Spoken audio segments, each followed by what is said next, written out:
Hello students, good evening and welcome to the class once again. आपकी UGR ma'am आपके लिए लेकर आई हैं आज फिर से एक नया टॉपिक। जैसे कि एक्चुअली आज हम टॉपिक को कंटिन्यू करने वाले हैं। लास्ट क्लास में हमने टॉपिक पढ़ा था लाइफ प्रोसेसेस। सब लोगों को याद है लास्ट टाइम मैम ने टॉपिक के अंदर आप लोगों को क्या पढ़ाया था?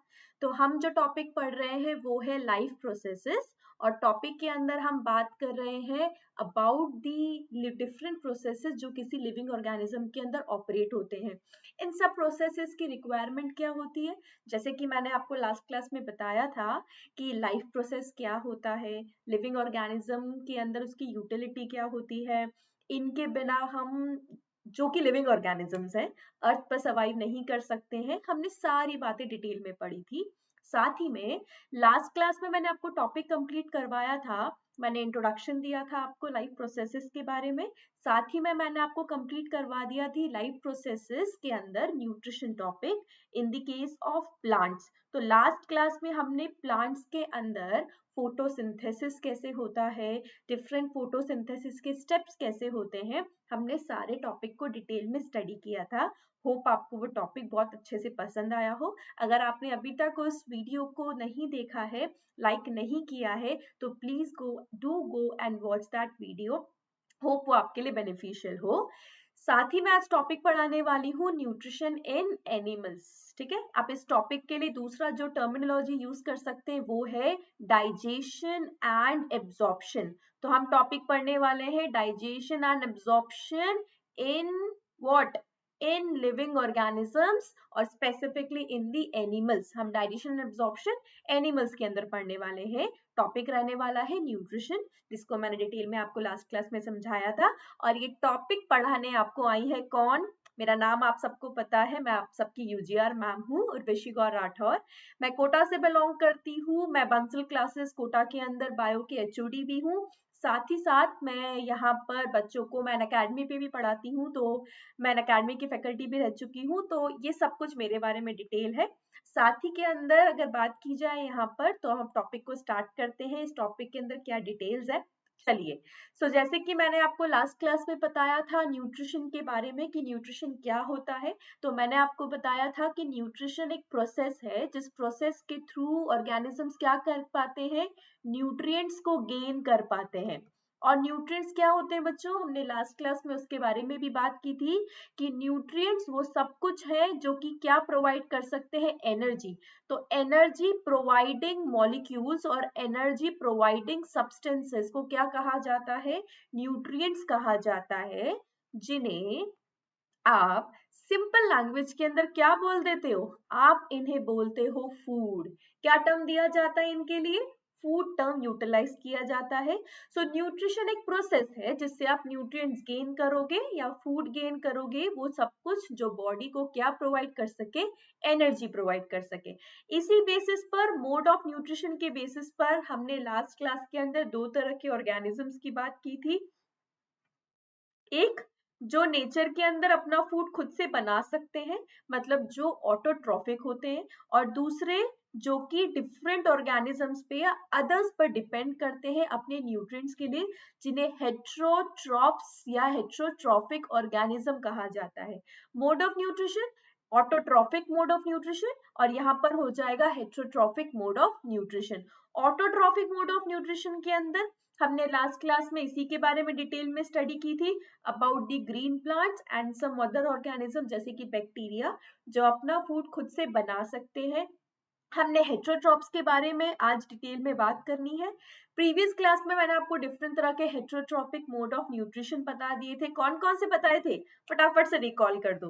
तो हमने लास्ट क्लास में बात की थी about the mode of nutrition, जिसमें मैंने आपको बताया था कौन कौन से मोड ऑफ न्यूट्रिशन की बात की थी। One was the holozoic mode of nutrition, the other one was the parasitic mode of nutrition, मतलब कोई भी ऑर्गेनिज्म किसी और ऑर्गेनिज्म के ऊपर रहेगा भी, मतलब हैबिटेट भी गेन करेगा, साथ में अपना फूड भी उसी ऑर्गेनिज्म से क्या करता है, कैप्चर कर पाता है। जैसे कि पैरासाइट्स जिन्हें कहते हैं, जो कि पैथोजेंस मान सकते हो आप, बॉडी में रहने वाले डिजीज कॉज करने वाले ऑर्गेनिजम्स भी हमारे लिए पैरासाइट्स ही होते हैं। इसी के साथ हमने बात की थी सेप्रोफाइट्स सेप्रोफाइट्स के बारे में। और सेप्रोफाइट्स कौन से ऑर्गेनिजम्स हैं? हमने फंजाई का एग्जांपल लिया था, जो डेड एंड डीके मटेरियल के ऊपर फीड करती है। करेक्ट। हमें आज डिटेल में पढ़ना है about the holozoic mode of nutrition, जिसके बारे में मैंने आपको बताया था कि ह्यूमंस, अगर यूनिसेलुलर की बात की जाए तो अमीबा का एग्जांपल हम ले सकते हैं। अमीबा इज अ प्रोटिस्ट, या फिर आप लिख सकते हो ये एक प्रोटोजोआ होता है।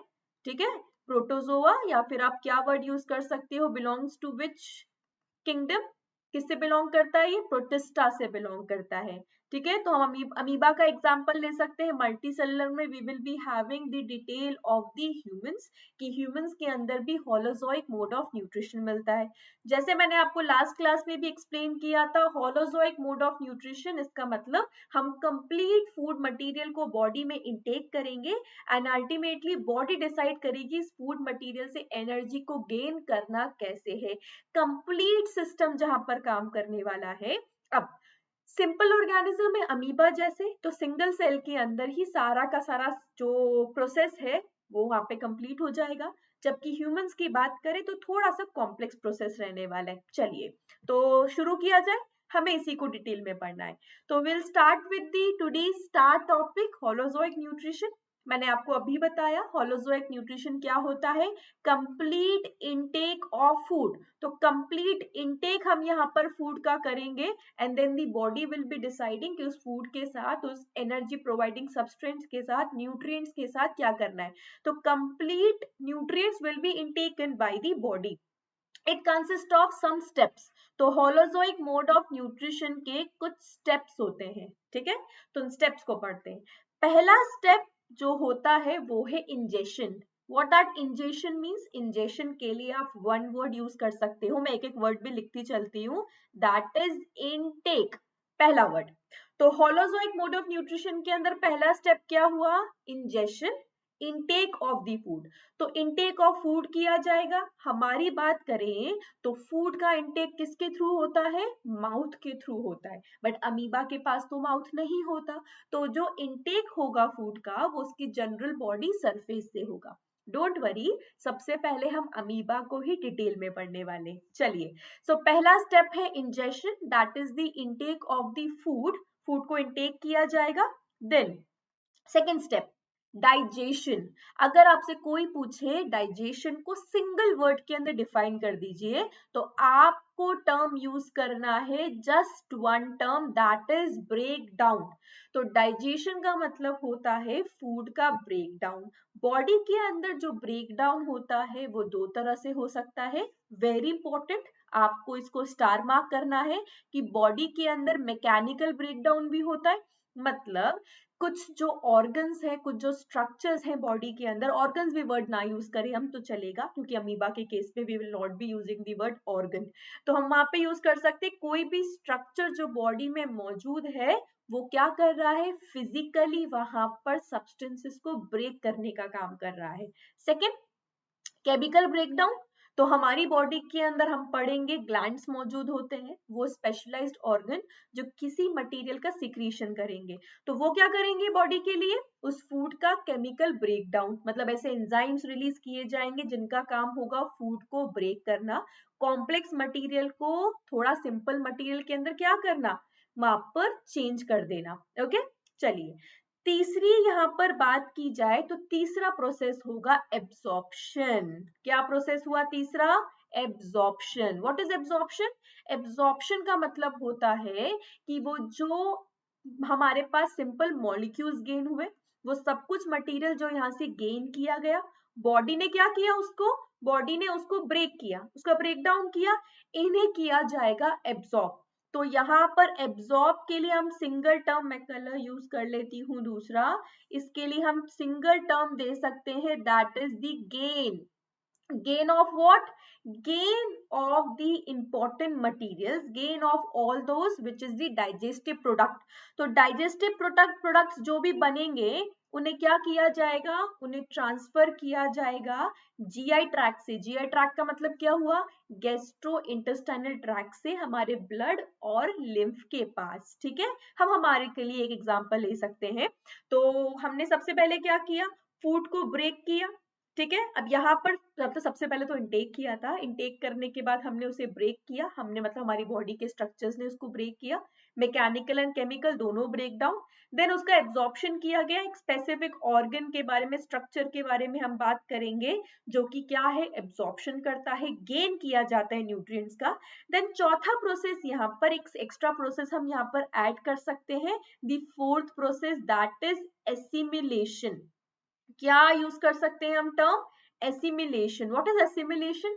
एसिमिलेशन का मतलब होता है यूज, मतलब वो सब कुछ जो बॉडी के अंदर एब्जॉर्ब किया गया है, इन्हें कहाँ पहुंचाया जाएगा, बॉडी इन्हें ट्रांसपोर्ट करेगी डिफरेंट सेल्स के पास, और सेल्स के पास जाकर यहाँ पर क्या होगा, अगला स्टेप, इस फूड को या जो भी मटेरियल एब्जॉर्ब किया गया है, इससे क्या गेन की जाएगी, इससे एनर्जी बनाई जाएगी, और ये सब कुछ कहाँ पर होगा, सेल के अंदर। Very good. तो ये सेल के अंदर होता है, सेल में हमें पता है एनर्जी हाउस होता है, पावर हाउस होता है, जिसे हम माइटोकॉन्ड्रिया कहते हैं। और माइटोकॉन्ड्रिया का काम होता है क्या करने का, उस एनर्जी को फॉर्म करने का, एनर्जी करेंसी को फॉर्म करने का, ठीक है। एंड फिफ्थ प्रोसेस यहाँ पर हो जाएगा डिफिकेशन। What is defecation? अब जो मटेरियल एब्सॉर्ब नहीं हो पाया है, बॉडी में ब्रेक हो नहीं पाया, मतलब अनडाइजेस्टेड फूड मटेरियल को हमारी बॉडी से बाहर रिमूव करना। तो आप शॉर्ट में इसको क्या लिख सकते हो, removal of the undigested food. बेटा वेस्ट नहीं लिखेंगे हम, मैंने क्या बोला, हम यहाँ पर टर्म वेस्ट यूज नहीं करेंगे, क्योंकि रिमूवल ऑफ वेस्ट टर्म हम यूज करते हैं जब हम एक्सक्रीशन की बात करते हैं। तो यहाँ पर रिमूवल होगा अनडाइजेस्टेड फूड मटेरियल का, अनडाइजेस्टेड मटेरियल जो कि बॉडी डाइजेस्ट नहीं कर पाई है, यूज नहीं कर पाई है, अब्सॉर्ब नहीं कर पाई, उन्हें बॉडी से क्या कर दिया जाएगा, रिमूव कर दिया जाएगा, एलिमिनेट कर दिया जाएगा।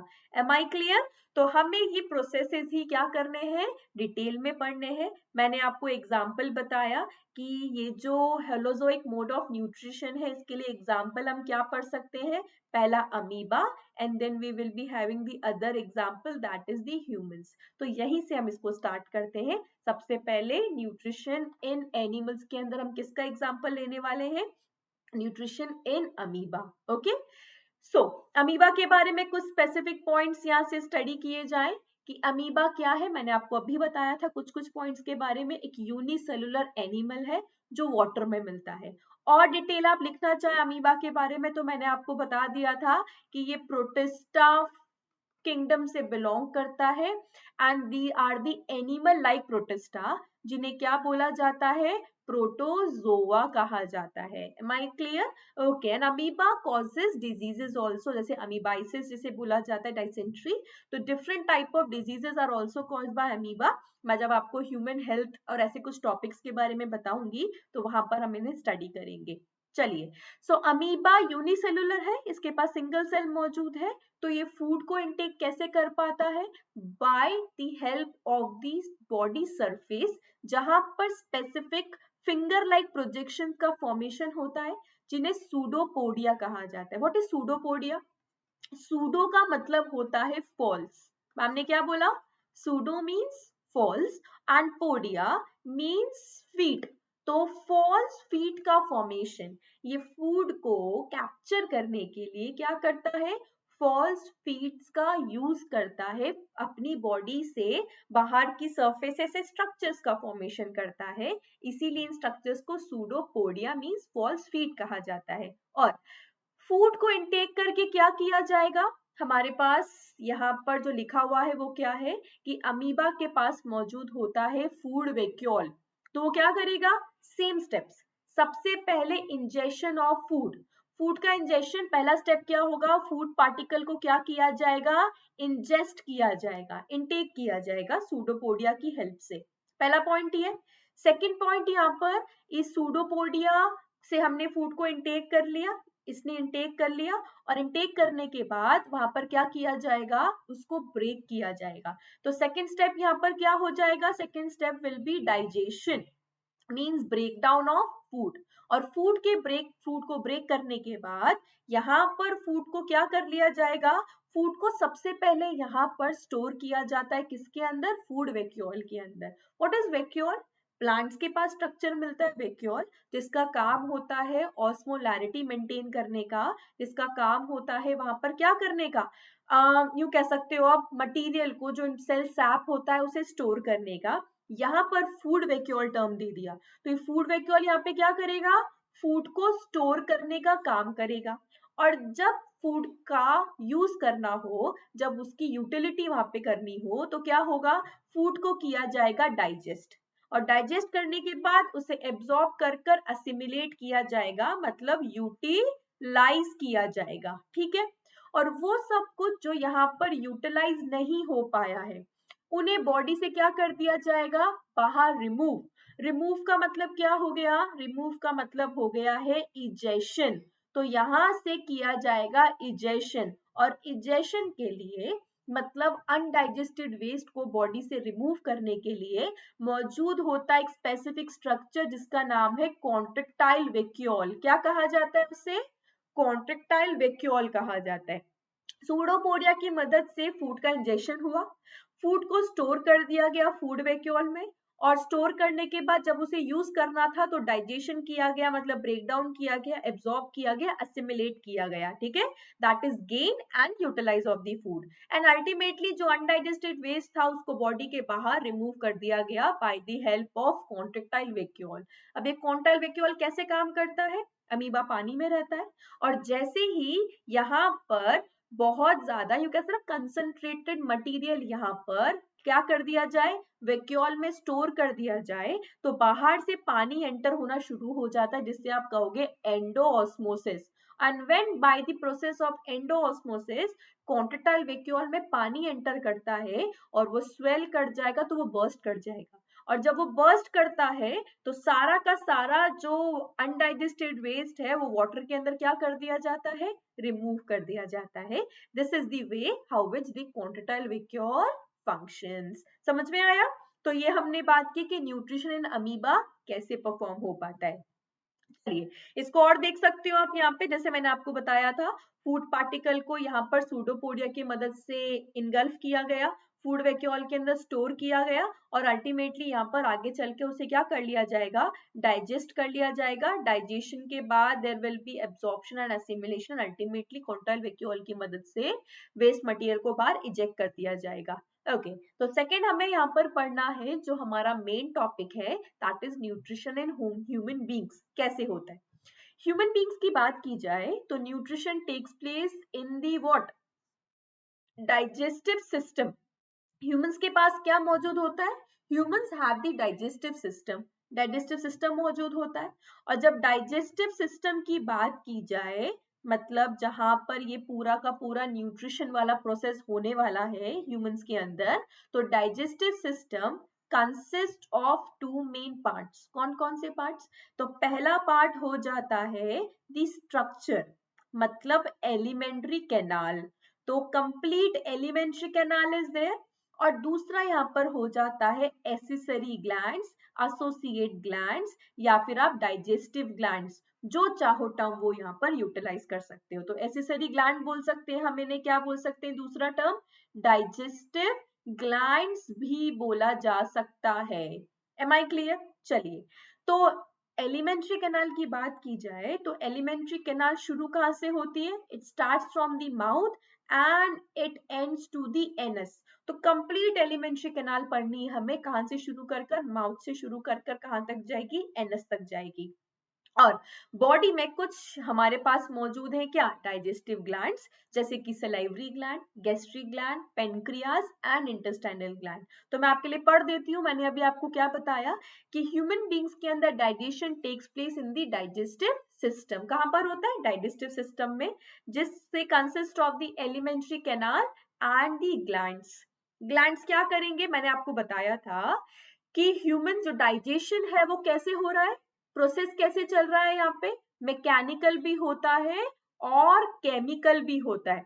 तो मैकेनिकल डाइजेशन करने के लिए एलिमेंट्री कैनाल के स्ट्रक्चर्स मौजूद हैं, जबकि यहाँ पर जो ग्लैंड्स है वो क्या करेंगे, सिक्रीशन करेंगे, डाइजेस्टिव जूस का सिक्रीशन, जो टर्म हम यहाँ पर यूज कर सकते हैं वो क्या है, डाइजेस्टिव जूस का सिक्रीशन करेंगे। और उस डाइजेस्टिव जूस में क्या मौजूद होगा, एंजाइम्स मौजूद होंगे जो फूड पार्टिकल को, जो कॉम्प्लेक्स मटेरियल है उसे स्मॉल मटेरियल में कन्वर्ट करेंगे, ब्रेक कर देंगे। ठीक है, चलिए, सो यहाँ पर जो मेन ऑर्गन है डाइजेस्टिव सिस्टम के, सबसे पहले कहां से शुरू होगा, माउथ से, जैसे मैंने आपको बताया। Then we will be going to the oesophagus, then stomach, we have then small intestine, large intestine and ending at the anus. तो यूं याद रख लो, माउथ से शुरू होगा, एनस पर जाकर ये खत्म होगी। क्लियर, चलिए, मेन एलिमेंट्री कैनाल के अंदर मौजूद एसेसरी ग्लैंड्स या डाइजेस्टिव ग्लैंड्स की बात की जाए, जहां से सिक्रीशन यहाँ पर रिलीज होगा, तो वेरी इंपॉर्टेंट, ये पॉइंट बहुत इंपॉर्टेंट है। दैट इज पहला इंपॉर्टेंट, हमारे पास सीरीज वाइज लिखा हुआ है ये। तो सबसे पहले मौजूद होता है सलाइवरी ग्लैंड, सलाइवरी ग्लैंड के बाद मौजूद है गैस्ट्रिक ग्लैंड, गैस्ट्रिक ग्लैंड के बाद लिवर, लिवर हमारी बॉडी का लार्जेस्ट ग्लैंड होता है। Then we have the pancreas, कौन से मौजूद है हमारे पास दूसरे, फटाफट से बता दो। तो अगला हमारे पास क्या मौजूद है, okay, so that is the pancreas. Pancreas के बाद हमारे पास मौजूद है इंटेस्टाइनल ग्लैंड, डोंट वरी, हम इसके बारे में पूरा डिटेल पढ़ने वाले हैं। क्लियर हुआ, तो salivary gland, gastric gland, liver, pancreas, intestinal gland, कौन सा कहां पर मौजूद है, हम सारा डिटेल यहाँ पर पढ़ने वाले हैं। क्या मेरी बात क्लियर हो गई सब लोगों को, ओके।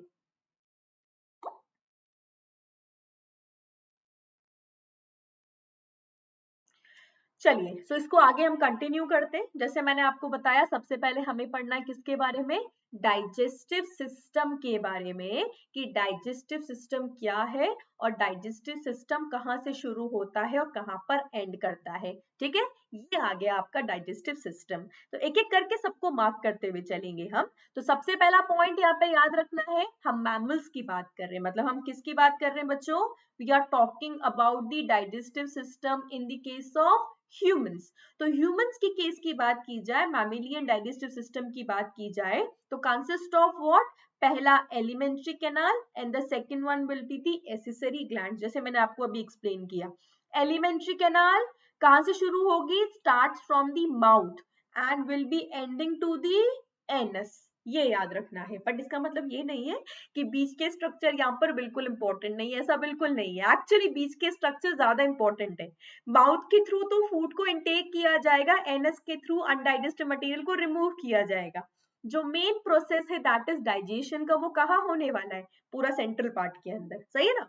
तो पूरा मेन जो बीच का पार्ट है, जो हम अभी बात करेंगे स्टमक के बारे में, स्मॉल इंटेस्टाइन के बारे में, यहाँ पर डाइजेशन एक्चुअली परफॉर्म होता है। ठीक, okay, so elementary canal and digestive gland, ऐसे मैंने आपको बता दिया था एसेसरी ग्लैंड्स का काम क्या होता है, डाइजेस्टिव जूस को सिक्रीट करना। एंड वेरी इंपॉर्टेंट पॉइंट जो यहाँ पे लिखा हुआ है, they secrete their secretion in the ducts.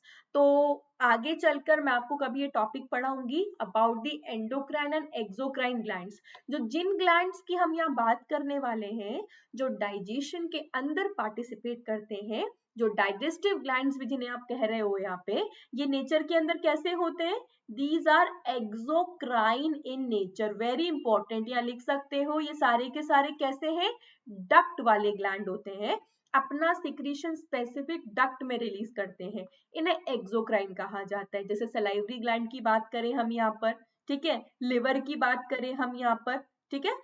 But मैंने पेनक्रियास को यहाँ मार्क नहीं किया। मैम ने यहाँ पे पेनक्रियास को मार्क क्यों नहीं किया, क्योंकि पेनक्रियास के बारे में हम क्या लिख सकते हैं कि पेनक्रियास हेट्रोक्राइन ग्लैंड होते हैं। हेट्रोक्राइन का मतलब ये एक्सोक्राइन भी होता है नेचर के अंदर, और ये साथ में एंडोक्राइन भी होता है। मतलब बेटा, ये सिक्रीशन डक्ट में भी रिलीज करता है जब डाइजेस्टिव जूस की बात आती है, और ये अपना सिक्रीशन कहाँ पर, ब्लड में भी रिलीज करता है जब बात आती है एंडोक्राइन फंक्शन की, इससे हॉर्मोन्स रिलीज होते हैं।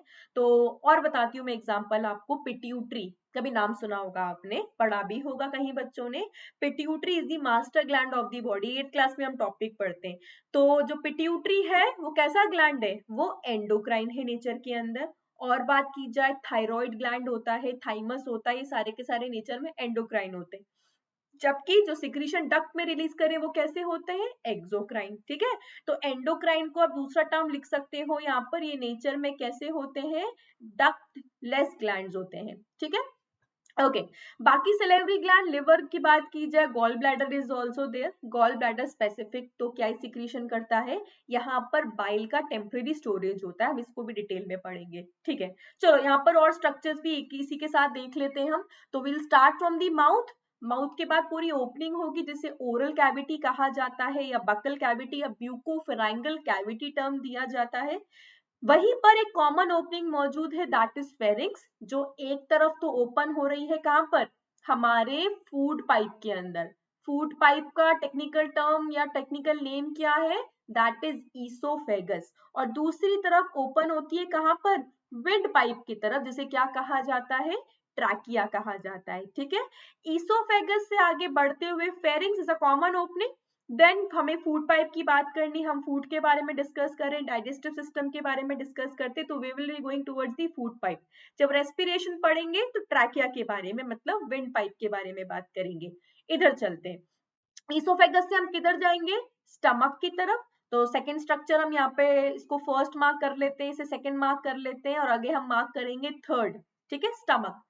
स्टमक की बात करेंगे, HCl यहाँ पे रिलीज होता है, जे शेप का ऑर्गन होता है, इसके बारे में हमें डिटेल पढ़नी है। स्टमक से आगे बढ़ेंगे, हम जाएंगे स्मॉल इंटेस्टाइन की तरफ, तो ये हो जाएगा हमारा फोर्थ स्ट्रक्चर। स्मॉल इंटेस्टाइन से will be going towards the large intestine. Large intestine का ही इधर का पार्ट दे रखा है, that is the rectum, and the last part will be the what, इसको हम 5 मार्क कर सकते, 6 मार्क कर सकते हैं, और यहाँ पर हम मार्क कर लेंगे 7। तो ये स्ट्रक्चर्स यहाँ पर मौजूद है। और दूसरी तरफ बात की जाए अबाउट दी ग्लैंड्स, तो पहला ग्लैंड आपको नजर आ रहा है, ये रहा सलाइवरी ग्लैंड, जो कि माउथ से बकल कैविटी से रिलेटेड है। दूसरा ग्लैंड आपको नजर आएगा, दैट इज लिवर। यहीं पर ही साथ में जुड़ा हुआ गॉल ब्लैडर, ये रहा आपका pancreas.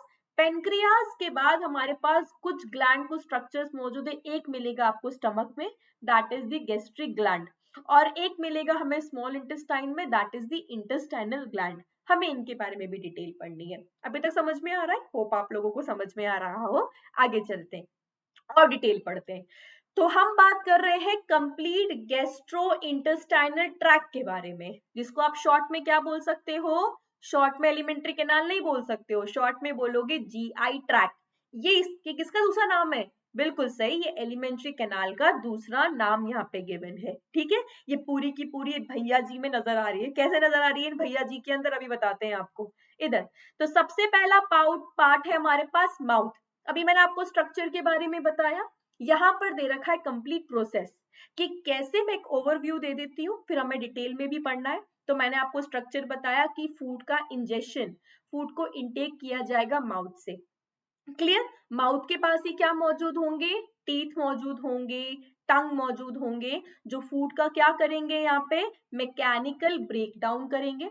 Then begins the chemical digestion of the carbohydrate. सबसे पहले जो सलाइवरी ग्लैंड की वजह से यहाँ पे डाइजेशन होगा, वो किसका होगा, कार्बोहाइड्रेट्स का। मैं इसको वापस भी बताऊंगी, डोंट वरी। एक बार ओवरव्यू दे रही हूँ, टॉपिक को डिटेल में बताने के बाद इस स्लाइड को मैं वापस एक्सप्लेन करूंगी। एक ओवरव्यू देख लो। Then we have the oesophagus, जहां पे पेरिस्टालिटिक मूवमेंट होगा। ईसोफेगस के अंदर कोई डाइजेस्टिव जूस मौजूद नहीं होता है, तो यहाँ पर पेरिस्टालिटिक एक वेवी मूवमेंट होता है ड्यू टू दी मसल्स। यहाँ पे सर्कुलर मसल्स मौजूद होती है, लॉन्जिट्यूडल मसल्स मौजूद होती हैं, और फूड को वो क्या करेंगे, यहाँ पे पुश करेंगे, किसकी तरफ, स्टमक की तरफ। तो ईसोफेगस वो पाइप है, ये रहा ईसोफेगस, जो किसका काम करता है, ईसोफेगस का काम क्या है, ईसोफेगस का काम है, बहुत बढ़िया काम है इसका, क्या काम है इसका, इसका काम है बक्कल कैविटी और स्टमक को आपस में क्या करना, कनेक्ट करना। हमारा जो अगला इंपॉर्टेंट स्ट्रक्चर है वो हमारे पास हो जाएगा, दैट इज स्टमक। स्टमक के अंदर डाइजेस्टिव जूस रिलीज होते हैं, जो कि किसके डाइजेशन के लिए रिस्पॉन्सिबल है, प्रोटीन के डाइजेशन के लिए रिस्पॉन्सिबल है। तो कोई पूछे कि सबसे पहले डाइजेशन कहाँ पर शुरू हो जाता है, तो बकल कैविटी के अंदर। किसका होता है, कार्बोहाइड्रेट्स का। आगे बात की जाए सेकेंड डाइजेशन, प्रोटीन का डाइजेशन सबसे पहले कहां पर होता है, तो आंसर देंगे स्टमक में होता है।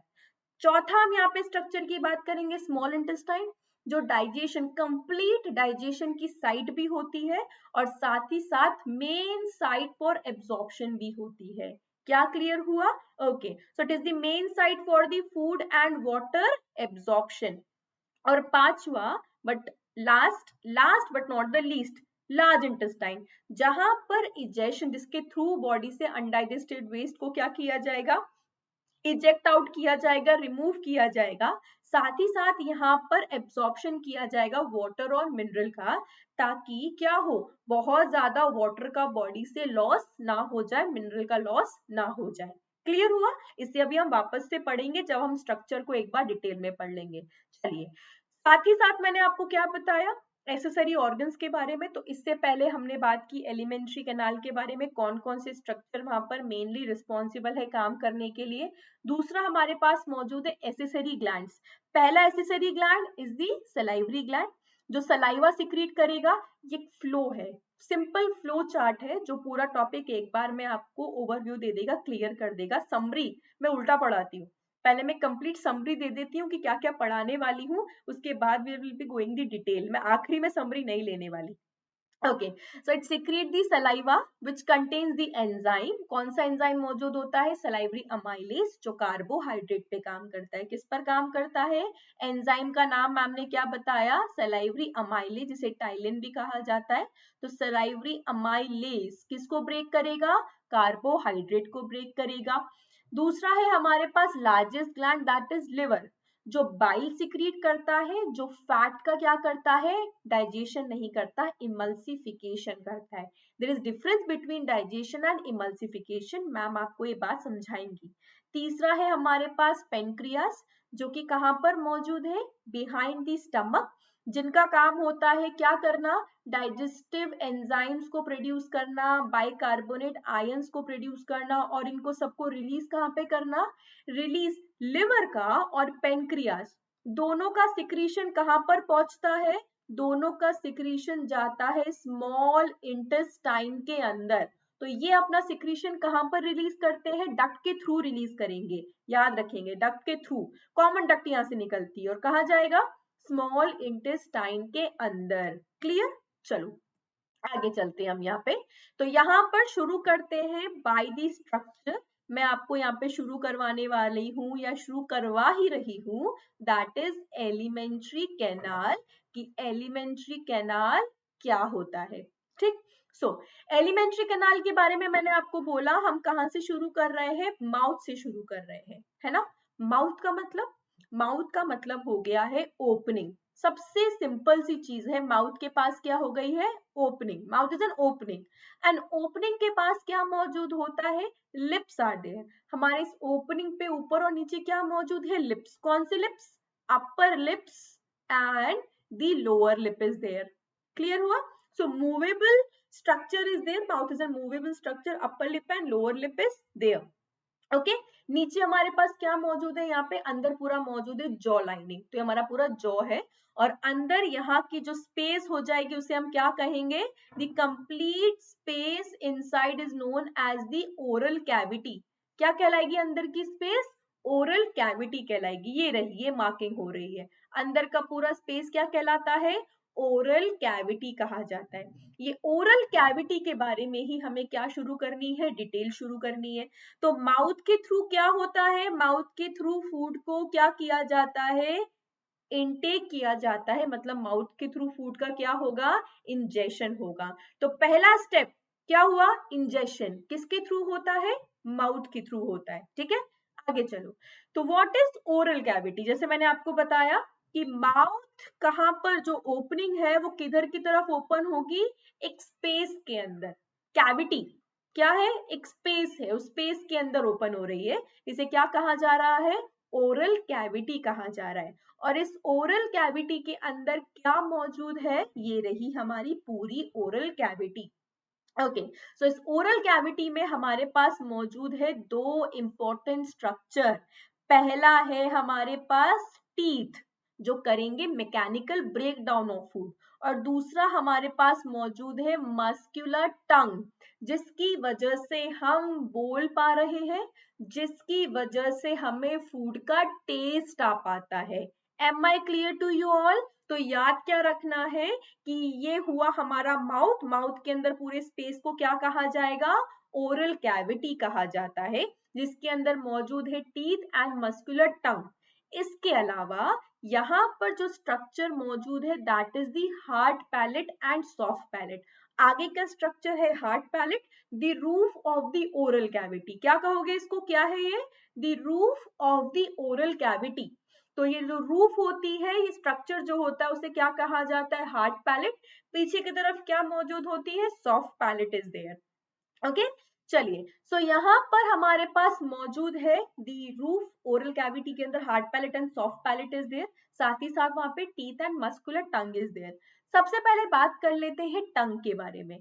तो अगर टंग की बात की जाए तो टंग क्या होती है? Freely movable muscular organ, very important. तो यहाँ पर मौजूद है हमारे पास टंग, जो कैसा स्ट्रक्चर है? फ्रीली मूवेबल ऑर्गन है, मस्कुलर ऑर्गन है, मसल्स का बना हुआ है, मस्कुलर ऑर्गन है, जो कि ओरल कैविटी से अटैच होता है, ठीक है, बाय अ स्मॉल स्ट्रक्चर, जिससे कि क्या कहा जाता है? फेरुलम कहा जाता है। तो एक small structure which is responsible, जो रिस्पॉन्सिबल है क्या करने के लिए? जो कि टंग को ओरल कैविटी से बाहर निकल कर तो नहीं आ जाती ना, है ना? इसका यूं बोलो कि टंग का एक पार्ट, आगे वाला जो पार्ट होता है, एंटीरियर पार्ट जो हो गया, anterior and posterior word use कर सकते हो, तो एंटीरियर पार्ट तो फ्री एंड मूवेबल होता है। पीछे का जो पॉइंट पार्ट होता है, जो पोस्टीरियर पार्ट होता है, वो फ्लोर से अटैच होता है बाय द स्ट्रक्चर फेनुलम। साथ में आप बोल सकते हो पीछे की तरफ बोन भी मौजूद होती है, जो इसको कनेक्ट करने का या रखने का काम करती है। ओके, तो the upper surface of the टंग, जो टंग है, इस टंग का जो ये पूरा का पूरा अपर सरफेस है, यहाँ पर स्मॉल प्रोजेक्शंस मौजूद होते हैं, जिन्हें पैपिले कहा जाता है। क्या कहा जाता है? पैपिले, या टेस्ट रिसेप्टर्स भी कह सकते हो। क्या टर्म यूज कर सकते हो? टेस्ट रिसेप्टर्स, जिनके पास क्या मौजूद होते हैं? टेस्ट बर्ड्स, वही जो मैंने बोला, टेस्ट बर्ड्स, या फिर आप क्या वर्ड यूज कर सकते हो? Taste receptors are there. Am I clear to you all? कि ओरल कैविटी में जो पहला स्ट्रक्चर हम पढ़ रहे हैं that is the muscular structure, जो फ्रीली मूवेबल होता है, एक तरफ से, पूरा फ्रीली मूवेबल नहीं है, एक तरफ से फ्रीली मूवेबल है, पीछे की तरफ से अटैच होता है, जिसके ऊपर मौजूद है स्मॉल प्रोजेक्शन, जिन्हें पैपिले कहा जाता है, जो सेंसिटिव होते हैं यहाँ पर, जिनके ऊपर मौजूद है टेस्ट बर्ड, जिनकी वजह से हमें टेस्ट का आइडेंटिफिकेशन हो पाता है। आज मैंने नमकीन खाई है, आज मैंने गुलाब जामुन खाया है, मीठा खाया है, तो सब कुछ क्यों पता लग पा रहा है? इस स्ट्रक्चर की वजह से। तो और डिटेल में समझा देती हूँ मैं आपको इसी स्ट्रक्चर को। तो मैंने अभी आपको बताया कि ये कैसी होती है? Freely movable muscular organ attach to the floor of the oral cavity by structure known as the फेरुलम।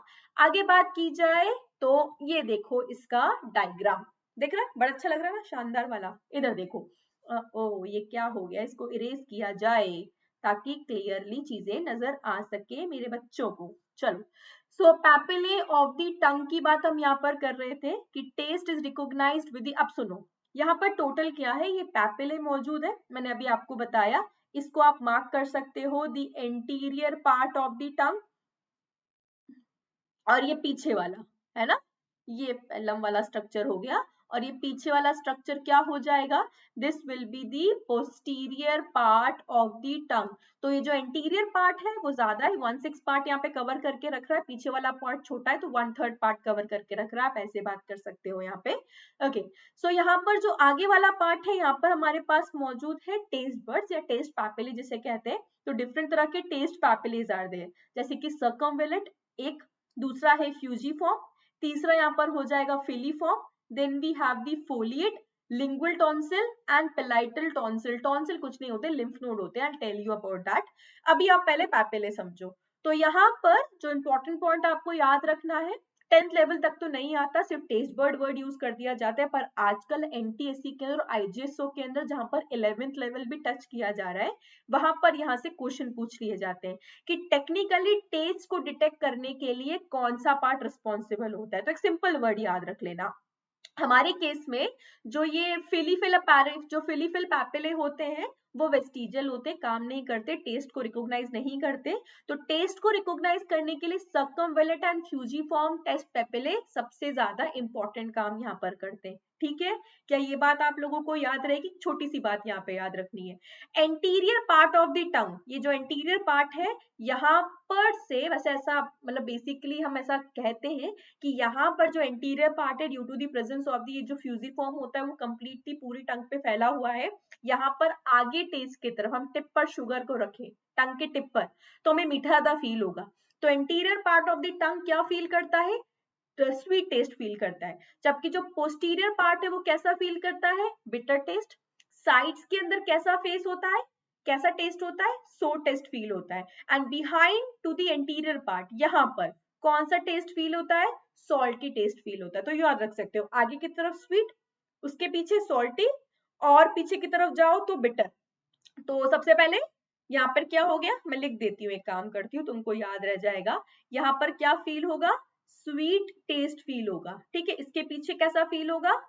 Pen कुछ और यहाँ पे दिख जाए, ये नहीं दिख रहा, ओके। तो स्वीट यहाँ पर हो जाएगा salty, then we have the bitter taste here. और यहाँ साइड में कौन सा टेस्ट फेल होगा? Sour taste will be felt on both the sides. ऐसे ये कुछ ऐसा चलता है। ठीक है, चलो, तो सेकेंड हम यहाँ पर पॉइंट पढ़ लेते हैं about the teeth, type of teeth जो ह्यूमन के पास मिलते हैं। तो कुछ टर्म्स यूज किए जाते हैं ह्यूमन टीथ के बारे में। हम ह्यूमंस के केस की बात करें तो 3 टर्म्स हमारे लिए यहाँ पर यूटिलाइज किए जाते हैं। ह्यूमंस के अंदर जो टीथ है वो कैसे कैसे टाइप्स के, किस किस टर्म्स को इनके लिए यूटिलाइज किया जाएगा? तो हम थीकोडोंट होते हैं, हम हेट्रोडोंट होते हैं, और साथ ही साथ हम डाइफाइकोडोंट होते हैं। तो 3 टर्म आप लोगों को याद रखनी है। थीकोडोंट का मतलब बेटा, जो टीथ होते हैं वो कहां पर मौजूद है? Teeth are found in the jaw socket. तो यहाँ पर थीकोडोंट वर्ड क्यों यूज किया जा रहा है? क्योंकि टीथ यहाँ पर लटके हुए नहीं है, हमारे जॉ सॉकेट के अंदर क्या है? प्लेस्ड है। तो teeth are found in the jaw socket. ऐसे टीथ जो जॉ सॉकेट में मिलते हैं उन्हें क्या कहा जाता है? थीकोडोंट डेंटिशन कहा जाता है। ठीक है, टाइप ऑफ टीथ कहा जाता है।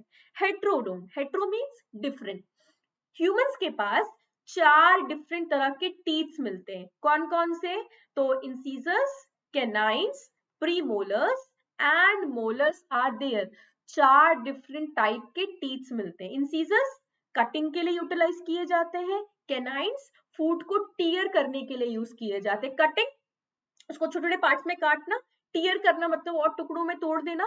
प्रीमोलर और मोलर का काम होता है मैस्टिकेशन, मैस्टिकेशन फूड को मिलाना और छोटा कर देना वाटर के साथ, और जो पूरा क्लम्प फॉर्म हुआ है, पेस्ट फॉर्म हुआ, उसके साथ और मैस्टिकेट कर देना, घुमा देना बिल्कुल। मिक्सर ग्राइंडर के अंदर मैस्टिकेशन जैसा काम होता है। तो ये दोनों इसका काम करते हैं। क्या ये बात याद रहेगी यहाँ पे? तो incisors is for cutting, canines for the tearing, premolar for the mastication and molar for the mastication. Both are for mastication. हमारे पास लाइफ टाइम के अंदर 2 तरह के टीथ ऑब्जर्व हो पाते हैं। पहला डाइफाइकोडोंट डेंटिशन, पहला टाइप जो होता है, मतलब मिल्की टीथ। तो पहले टीथ जो एक सर्टेन एज पर नजर आते हैं उन्हें मिल्की टीथ कहा जाता है। ठीक है, डेसिडुअल टीथ भी कहा जाता है, टेम्परेरी टीथ भी कहा जाता है। ये नंबर में 20 होते हैं। कितने होते हैं? 20 नंबर। और कब डेवलप होते हैं?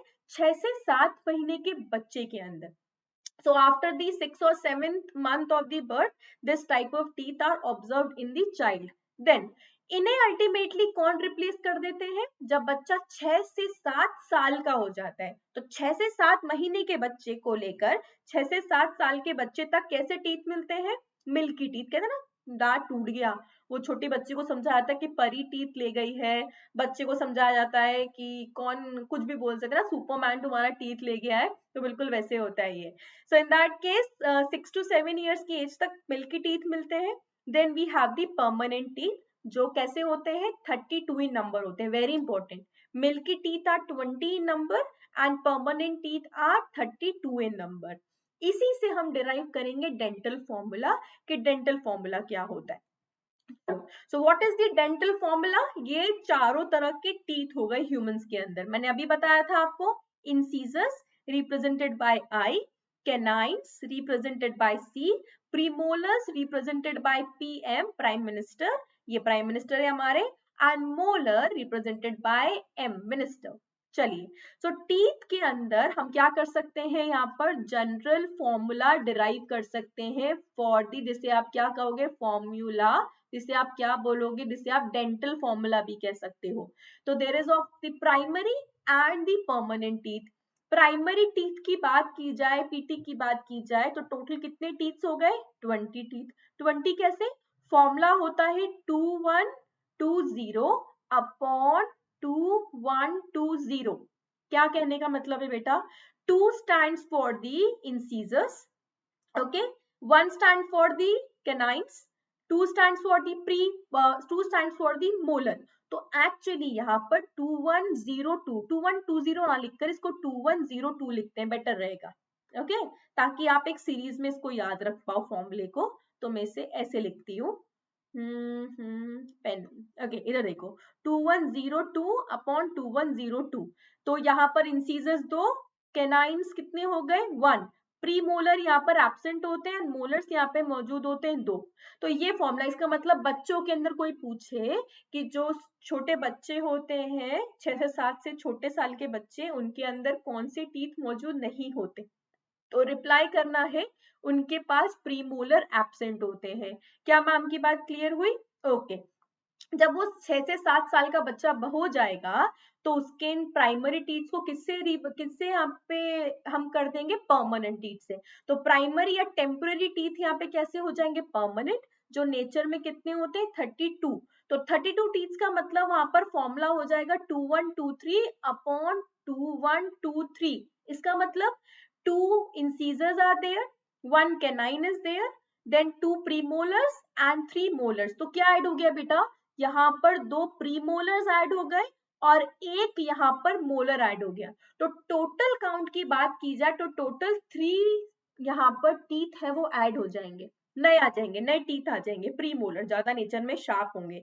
किसके काम आते हैं, मैम ने प्रीवियस उसमें बताया था, मैस्टिकेशन के काम आते हैं। तुमने देखा है छोटे बच्चों को ज्यादा हार्ड फूड, सॉलिड फूड नहीं खिलाया जाता है ना, क्यों, क्योंकि उनके अंदर ये मैस्टिकेशन वाले फूड को बिल्कुल प्लम्प में, स्लरी में कन्वर्ट करने वाले टूथ मौजूद नहीं होते। तो उनको हम दलिया हो गया या सैलरेक्स हो गया, ऐसी चीजें खिलाते हैं, उनको लिक्विड ज्यादा दिया जाता है, सॉलिड मटेरियल नहीं दिया जाता। तो सॉलिड मटेरियल कब देंगे, ज्यादा सॉलिड मटेरियल कब इजीली खा पाएंगे, उसे ब्रेक कर पाएंगे, जब उनके पास प्री मोलर और जो थर्ड मोलर है वो डेवलप हो जाएगा। ऐसा ही होता है। क्या मेरी बात क्लियर हो गई, ये वाली बात सब बच्चों को, ठीक है। तो ये 2 फॉर्मूले याद रखने हैं आपको, फॉर दी प्राइमरी जो डेंटिशन है उसके लिए, and for the permanent one, temporary और परमानेंट, ये वर्ड याद कर सकते हो। फॉर्मूला बहुत इंपॉर्टेंट है, स्टार मार्क लगा लेना प्लीज इसको। तो ये 16 क्या लिखा हुआ है बेटा, 16/16, मतलब ऊपर 16 होंगे, नीचे 16 होंगे, ठीक है। तो टोटल 32 विल बी देयर, और यहाँ पर नीचे ऊपर 10 नीचे 10 पेयर में 5 यूं भी लिख सकते हो उसको ना, 5 + 5 ऊपर, 5 + 5 नीचे, तो 10 + 10 अपॉन अपॉन में लिखा है, इसका मतलब ये नहीं कि तुम 10 और 10 को उड़ाकर 0 कर दो, ऐसा नहीं होगा। तो 10 + 10 विल बी 20, और same for the upper also. तो यहाँ पर 16 + 16 कितना हो जाएगा, 32 हो जाएगा, है ना। जॉ सॉकेट है, upper side, upper jaw and the lower jaw इस तरफ मौजूद होता है, ओके। तो ये मैम ने आपको किसके बारे में बताया कि हमारे पास क्या मौजूद है, हमारे पास मौजूद है ओरल कैविटी, जिसमें मौजूद है टंग, और साथ ही साथ क्या मौजूद है, फटाफट से बता दो, tongue is there and then we have the teeth is there, ठीक है। टीथ का काम क्या होता है, फूड को बाइट करने का। तो पहला काम यहाँ पर क्या होगा, माउथ में मौजूद जो टीथ है वो क्या करेंगे, फूड को ब्रेक करने का काम करेंगे, मैस्टिकेट करने का काम करेंगे, और टंग होने की वजह से हमें वहां पर टेस्ट पता लग पाएगा कि हमने फूड क्या खाया है। अगला, डाइजेशन की बात करें तो ओरल कैविटी के बैक साइड, ओरल कैविटी के अंदर जो पहला सिक्रीशन रिसीव होता है, वो सिक्रीशन कहां से रिसीव होता है, from the first gland that is the salivary gland. तो सलाइवरी ग्लैंड कहां पर मौजूद है? Back side of the oral cavity. पर सिक्रीशन कहां पर रिसीव होगा? ओरल कैविटी के अंदर। माउथ भी वर्ड यूज कर सकते हो यार, वो भी चल जाएगा। तो माउथ के अंदर हमें क्या रिसीव होगा? स्पेस में क्या रिसीव होगा? Secretion from the salivary gland. और जो सलाइवरी ग्लैंड है वो क्या सिक्रीट करेगा? तो ये ब्लू कलर से ना मार्क कर हम मार्क करेंगे रेड कलर से, स्टार लगा लो। क्या रिलीज करेगा? सलाइवा। सलाइवा रिलीज किया जाता है। सलाइवा बहुत इंपॉर्टेंट है। तुमने वो जो डॉग्स वगैरह होते हैं, अगर घर पे पेट है उसको लिकिंग करते हुए देखा होगा तो पता लगा होगा वो क्यों करते हैं। क्योंकि सलाइवा में एंटी माइक्रोबियल प्रॉपर्टीज भी मिलती है। वेरी इंपॉर्टेंट, मैम अभी क्लियर करती है, पहले स्ट्रक्चर बता देती है। सलेवरी ग्लैंड की बात करें तो इट कंप्राइजेस ऑफ 3 सब ग्लैंड्स। कौन से ग्लैंड्स? पहला है पैरोटिड ग्लैंड, ठीक है। तो सबसे पहला होता है यहाँ पे parotid gland. Then we have the submandibular and the third one is the sublingual gland. तो 3 glands are found in the paired gland होते हैं। तो salivary gland consist of the 3 glands, parotid gland, submandibular gland and sublingual gland. सबसे बड़ा gland यहाँ पर मौजूद है that is the parotid gland, और सबसे इंपॉर्टेंट भी यही है। क्यों ये सबसे ज्यादा इंपॉर्टेंट होता है? मैंने बताया ये पेयर्ड ग्लैंड होते हैं। तो सलाइवरी ग्लैंड के 3 पार्ट्स, 3 टाइप्स। ये मौजूद होता है बिलो योर ईयर, है ना, बिहाइंड योर ईयर और बिलो योर ईयर लिख दिया जाता है इसके लिए। जबकि जो सबमैंडिबुलर सबलिंगुअल है वो जॉ लाइन में मौजूद होते हैं। पैरोटिड ग्लैंड बहुत इंपॉर्टेंट है। क्यों इंपॉर्टेंट है? चाहो तो नोट में एक पॉइंट को यहाँ पर नोट कर सकते हो कि पैरोटिड ग्लैंड से क्या रिसीव होता है? पैरोटिड ग्लैंड से सलाइवा रिसीव होता है, ठीक है। मतलब यहाँ पर जो सिक्रीशन होगा वो रिसीव होगा, और सलाइवा के साथ साथ क्या सिक्रीट होगा वहां से? एंजाइम। मतलब जो सिक्रीशन होता है पैरोटिड ग्लैंड का उसमें एंजाइम मौजूद भी होते हैं। जबकि सबलिंगुअल एंड सबमैंडिबुलर ग्लैंड की बात की जाए तो यहां से सिर्फ क्या रिलीज होगा? सलाइवा, ठीक है। मतलब नॉन एंजाइमेटिक सिक्रीशन, ये टर्म लिख सकते हो। कैसा सिक्रीशन रिसीव हो रहा है? नॉन एंजाइमेटिक सिक्रीशन रिसीव होता है। किनसे? सब मैंडिबुलर एंड सब लिंगुअल से, मैक्सिला भी कहा जाता है इसको। जबकि एंजाइम कहां से आता है? पैरोटिड ग्लैंड से। और ये एंजाइम का नाम क्या है बच्चे? This enzyme is known as the salivary amylase. तो कौन सा एंजाइम है यहाँ पर? सलाइवरी अमाइलेज, जो किसके ऊपर काम करेगा? जो कार्बोहाइड्रेट के डाइजेशन में काम करता है, ठीक है। मैं इसको और डिटेल में समझा दूंगी, डोंट वरी। सलाइवा की बात करें, सलाइवा में 99.5% पानी मौजूद होता है, 0.5% यहाँ पे सॉल्यूट मौजूद होता है। नेचर में वेरी इंपॉर्टेंट, एनटीएससी में क्वेश्चन भी फ्रेम हो चुका है यहाँ से, ये नेचर में एसिडिक होता है, ठीक है। अगर पीएच पूछा जाए तो 6 पॉइंट स्लाइटली एसिडिक होता है नेचर के अंदर। कैसा होता है? Slightly acidic. 6.8 इसका पीएच होता है। आयंस की इसमें बात करें क्या क्या मौजूद है, तो इनऑर्गेनिक मटेरियल की नॉन एंजाइमेटिक की बात करें तो sodium, potassium, chloride, bicarbonate, phosphate यहाँ पे मौजूद होगा। Very important. यहाँ से सिक्रीट होता है म्यूकस, इम्यूनोग्लोबिन्स, जो एंटीबॉडीज होती है हमारी बॉडी की, these are the type of antibodies. Bacteriolytic enzyme जिसे लाइजोजाइम कहा जाता है, इसे स्टार लगा लो। ये बैक्टीरिया को, it's an anti bacterial enzyme, lysozyme. इस एंजाइम की वजह से, मैंने बताया ना, डॉग लिक करते रहते हैं, कोई भी वुंड को घाव हो जाता है तो वो घाव होने के बाद वो उसको वहां पे लिक कर लेंगे। क्यों? क्योंकि वो उनके सलाइवा से क्या रिलीज होगा? एंजाइम। कौन सा एंजाइम? लाइसोजाइम, जो कि एक नेचुरल वहां पर किसकी तरह काम करेगा? एंटी बैक्टीरियल एंजाइम की तरह काम करेगा। बैक्टीरिया का वहां पर क्या नहीं होने देगा? वहां पर बैक्टीरिया को पनपने नहीं देगा, उसे वहां पे बढ़ने नहीं देगा, फॉर्म नहीं होने देगा, ठीक है। और यहां से रिलीज होता है हमारा डाइजेस्टिव एंजाइम। तो main digestive enzyme here is salivary amylase. तो यहां से रिलीज होता है सलाइवरी अमाइलेज, जो किसके ऊपर काम करता है बेटा? It works on carbohydrates. किस पे काम करता है? कार्बोहाइड्रेट्स के ऊपर। और एक नॉर्मल पर्सन एक दिन में 1000 से 1500 ml तक सलाइवा क्या कर सकता है? सिक्रीट कर सकता है। क्या ये पॉइंट समझ में आया? इस पॉइंट को भी मार्क कर सकते हो। जो इंपॉर्टेंट पॉइंट मार्क करना है, सलाइवरी ग्लैंड कहां पर मौजूद है, इसके 3 पार्ट्स होते हैं, parotid gland, submandibular and sublingual gland. इन सबके डिफरेंट डिफरेंट डक्ट होती है, जिसके थ्रू सेम एक सिंगल डक्ट के से यहाँ पे क्या करते हैं, ये ओरल कैविटी के अंदर अपना सिक्रीशन रिलीज करते हैं। इसमें सलाइवा और एंजाइम मौजूद होता है। एंजाइम कहाँ से आता है? पैरोटिड ग्लैंड से, याद रखना है। किस पर काम करता है? कार्बोहाइड्रेट पर काम करता है, या फिर आप टर्म क्या लिख सकते हो, स्टार्च पर काम करता है। स्टार्च का मतलब जो हमारे फूड में कार्बोहाइड्रेट मिलता है कुक्ड फूड के अंदर, ठीक। ओके, अगला पार्ट ओरल कैविटी से आगे बढ़ते हैं। ओरल कैविटी में हमने टीथ पढ़ लिया, टंग पढ़ लिया, सलाइवरी अमाइलेज से सिक्रीशन आता है, हमने वो पढ़ लिया। फेरिंग्स की बात करते हैं। मैंने कहा था pharynx is a common opening, तो फेरिंग्स एक कॉमन ओपनिंग है। Oral cavity leads to a short structure जिसे फेरिंग्स कहा जाता है। It's an common opening between the food and the passage of the food and the air, मतलब एक तरफ फूड पाइप, दूसरी तरफ विंड पाइप इज देयर। इसके तीन पार्ट होते हैं, नेसोफेरिंग्स, ओरोफेरिंग्स एंड लेरिंगोफेरिंग्स, इसे यूं याद रख सकते हो। ईसोफेगस और trachea open into the pharynx, उल्टा भी पढ़ सकते हो। अगर उल्टा पढ़ूं तो एक तरफ से ट्रैकिया और दूसरी तरफ से ईसोफेगस, दोनों आके कहां पर ओपन हो रहे? कॉमन ओपनिंग फेरिंग्स के अंदर, ठीक। और ट्रैकिया की बात करें, क्वेश्चन जो आपने बहुत बात सुन रखा होगा, थ्योरी में भी बोर्ड के अंदर भी लिखने के लिए आ चुका है कि फूड की एंट्री किधर? विंड पाइप की तरफ कैसे रोकी जाती है, कैसे प्रिवेंट की जाती है? तो जो फूड पाइप होता है ईसोफेगस, उसके पास मौजूद है trachea, that is the wind pipe. Wind pipe के ऊपर एक कार्टिलेजिनस फ्लैप होता है जो नॉर्मली ओपन रहता है। नॉर्मली कैसा रहता है? ओपन। इसे एपिग्लॉटिस कहते हैं। जब फूड एंटर बॉडी में जब फूड इसमें एंटर होने वाला हो विंड पाइप में, तो ये एपिग्लॉटिस बंद हो जाता है। ये एपिग्लॉटिस क्या कर देता है? ये ग्लॉटिस को, मतलब लैरिंग्स को या ट्रैकिया को कवर कर लेता है और फूड को विंड पाइप की तरफ एंटर होने नहीं देता। ये लिखा हुआ है। तो अ कार्टिलेजिनस फ्लैप, जिसे एपिग्लॉटिस कहते हैं, prevents the entry of food into the glottis. What is glottis? The upper part of the wind pipe, opening of the wind pipe during the swallowing of the food. जब food engulf कर रहे हो तो वो food pipe की तरफ जाना चाहिए, विंड पाइप की तरफ ना जाए। इसे एश्योर करने का काम कौन करता है? एपिग्लॉटिस करता है। Am I clear to everyone?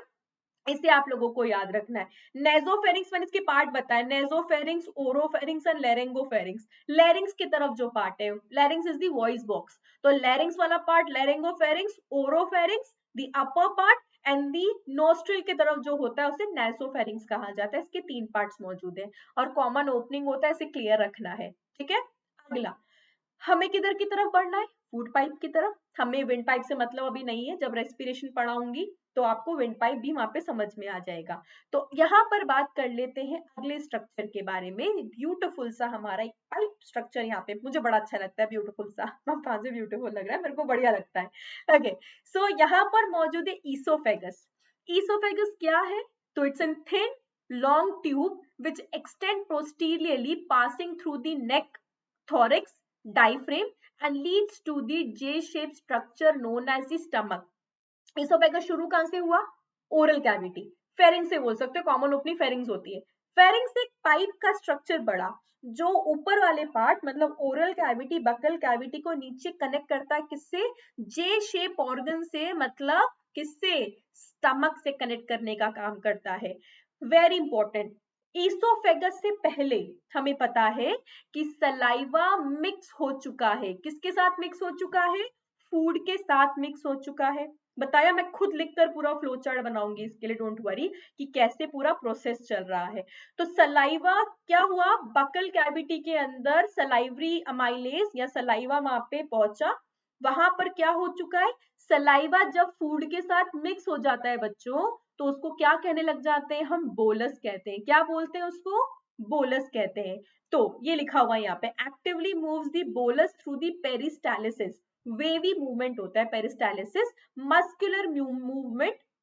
यहाँ पर मसल्स मौजूद होती हैं, सर्कुलर एंड लॉन्जिट्यूडनल मसल, तो मसल्स याद रख लो। तो उन मसल्स की वजह से यहाँ पर फूड ज्यादा बढ़िया तरह से सलाइवा के साथ और मिक्स हो पाता है। वेरी इंपॉर्टेंट, ईसोफेगस के अंदर डाइजेस्टिव ग्लैंड्स एब्सेंट होते हैं, doesn't consist of any digestive gland. तो डाइजेस्टिव ग्लैंड इज एब्सेंट, जिसकी वजह से यहाँ पर ईसोफेगस में नो डाइजेशन अकर्स। तो it is not a site of digestion.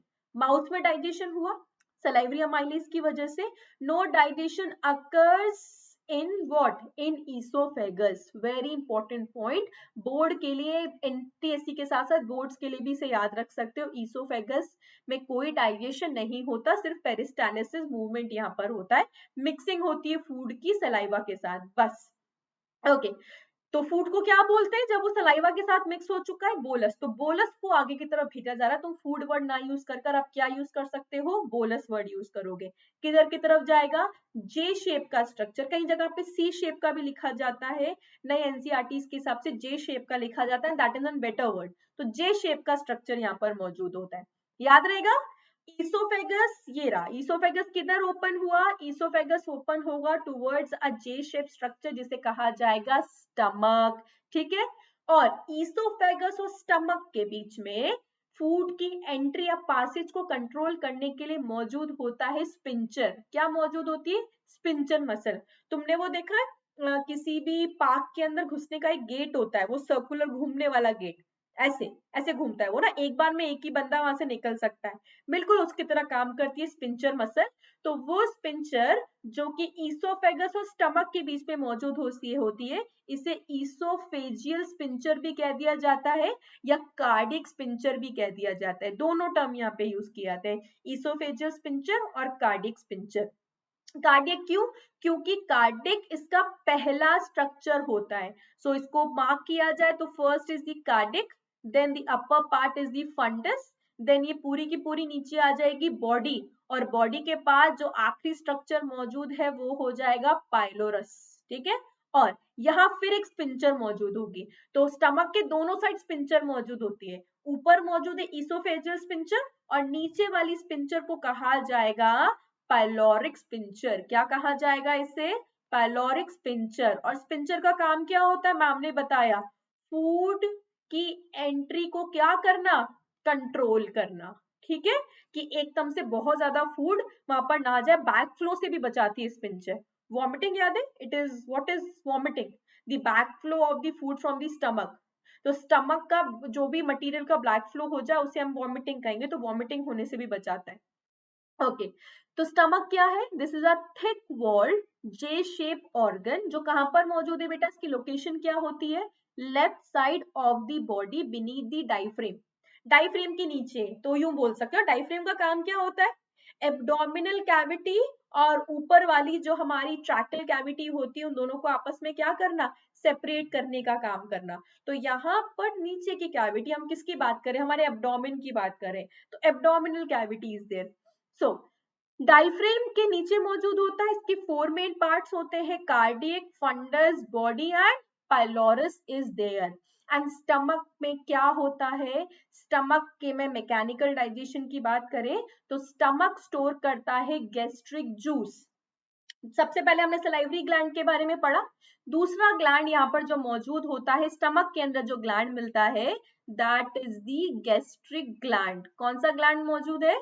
Gastric gland. और गैस्ट्रिक ग्लैंड के सिक्रीशन को क्या कहोगे? गैस्ट्रिक जूस कहा जाता है। Am I clear? It is known as the gastric juice.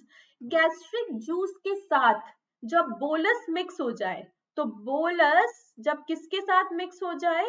Gastric juice के साथ, तो इसे कहना शुरू कर देते हैं हम काइम। क्या कहा जाता है इसे? काइम कहना शुरू कर दिया जाता है। एक नया नामकरण हो गया इसका, फूड का नया, जब स्टमक के अंदर वो किसके साथ मिक्स हो गया? गैस्ट्रिक जूस के साथ मिक्स हो गया। अब और इसके स्ट्रक्चर को डिटेल में पढ़ लेते हैं यहाँ पर हम, कि इसके 3 पार्ट्स मौजूद है।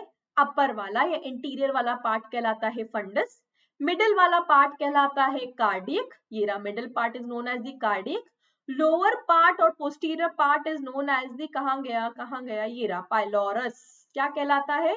पाइलोरस कहलाता है, ठीक है। Small intestine by an opening known as the pylorus. और पाइलोरिक स्टमक, पाइलोरिक की बात की जाए तो यहाँ पे एक छोटी सी ओपनिंग होती है, मैंने आपको बताया था कौन सी स्पिंचर मौजूद है बेटा, स्टार मार्क कर लेना, पाइलोरिक स्पिंचर। और ऊपर की तरफ कौन सी स्पिंचर होती है? Oesophageal sphincter is there. तो फूड स्टमक में एंटर होगा बाय द ईसोफेजियल स्पिंचर और नीचे स्मॉल इंटेस्टाइन की तरफ जाएगा थ्रू दी पाइलोरिक स्पिंचर। भाई पाइलोरिक स्पिंचर यहाँ पर इसे गार्ड करती है, इंपॉर्टेंट पॉइंट मार्क कर लेना इसे। Inner wall of the stomach bears the longitudinal fold, जिन्हें रग्गी कहा जाता है। इधर देखो, ये स्टमक में बने हुए हैं ना, ये फोल्ड्स हैं, बट ये फोल्ड्स तभी नजर आते हैं जब वो स्टमक कैसा हो, चिपका हुआ हो, मतलब जब वो उसमें फूड नहीं है, तब फूड स्टमक के अंदर मौजूद नहीं है, तो ये जो मस्कुलर लॉन्जिट्यूडनल फोल्ड से रगे हैं ये वहां पर नजर आएंगे। बाकी टाइम पर ये फोल्ड्स नजर नहीं आते हैं। जब फूड अंदर होता है वो फिर से फूल जाएगा बैक की तरफ, और उसके अंदर ये इनर फोल्ड्स नजर नहीं आएंगे। ठीक, ओके। सो मैंने अभी आपको बताया था कि यहाँ पर गैस्ट्रिक ग्लैंड मौजूद है, तो गैस्ट्रिक ग्लैंड की लोकेशन क्या है, स्टमक। अब गैस्ट्रिक ग्लैंड से क्या क्या रिलीज होता है, तो गैस्ट्रिक ग्लैंड से पहला जो रिलीज होता है, यहाँ पे डिफरेंट डिफरेंट तरह के सेल्स अवेलेबल है। सबसे पहले मैं सेल्स को मार्क कर देती हूँ, सोर्स चीफ सेल्स, पहले सेल्स है चीफ सेल्स, ठीक है। दूसरे सेल्स हमारे पास हो जाएंगे यहाँ पर पेराइटल सेल्स, जिनको आप ऑक्जेंटिक सेल्स भी बोल सकते हो। क्या टर्म यूज कर सकते हो, ऑक्जेंटिक सेल्स बोल दिया जाता है। तीसरे सेल्स हमारे पास मौजूद है म्यूकोसल सेल्स, जिन्हें गॉबलेट सेल्स भी बोल दिया जाता है। क्या बोला जाता है इन्हें, गॉबलेट सेल्स। इसके अलावा भी दो तरह के सेल्स मौजूद है, argentaffin cells are there and G cells are also there, ठीक है। बट उनका बेसिकली काम यहाँ पर डाइजेशन से रिलेटेड नहीं होता, मैं उनके बारे में भी आपको बता दूंगी कि उनका फंक्शन यहाँ पर क्या है।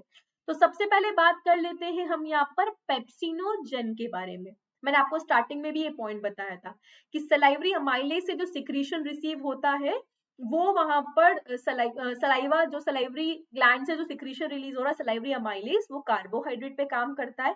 जबकि प्रोटीन का डाइजेशन कहाँ से शुरू होगा, स्टमक से।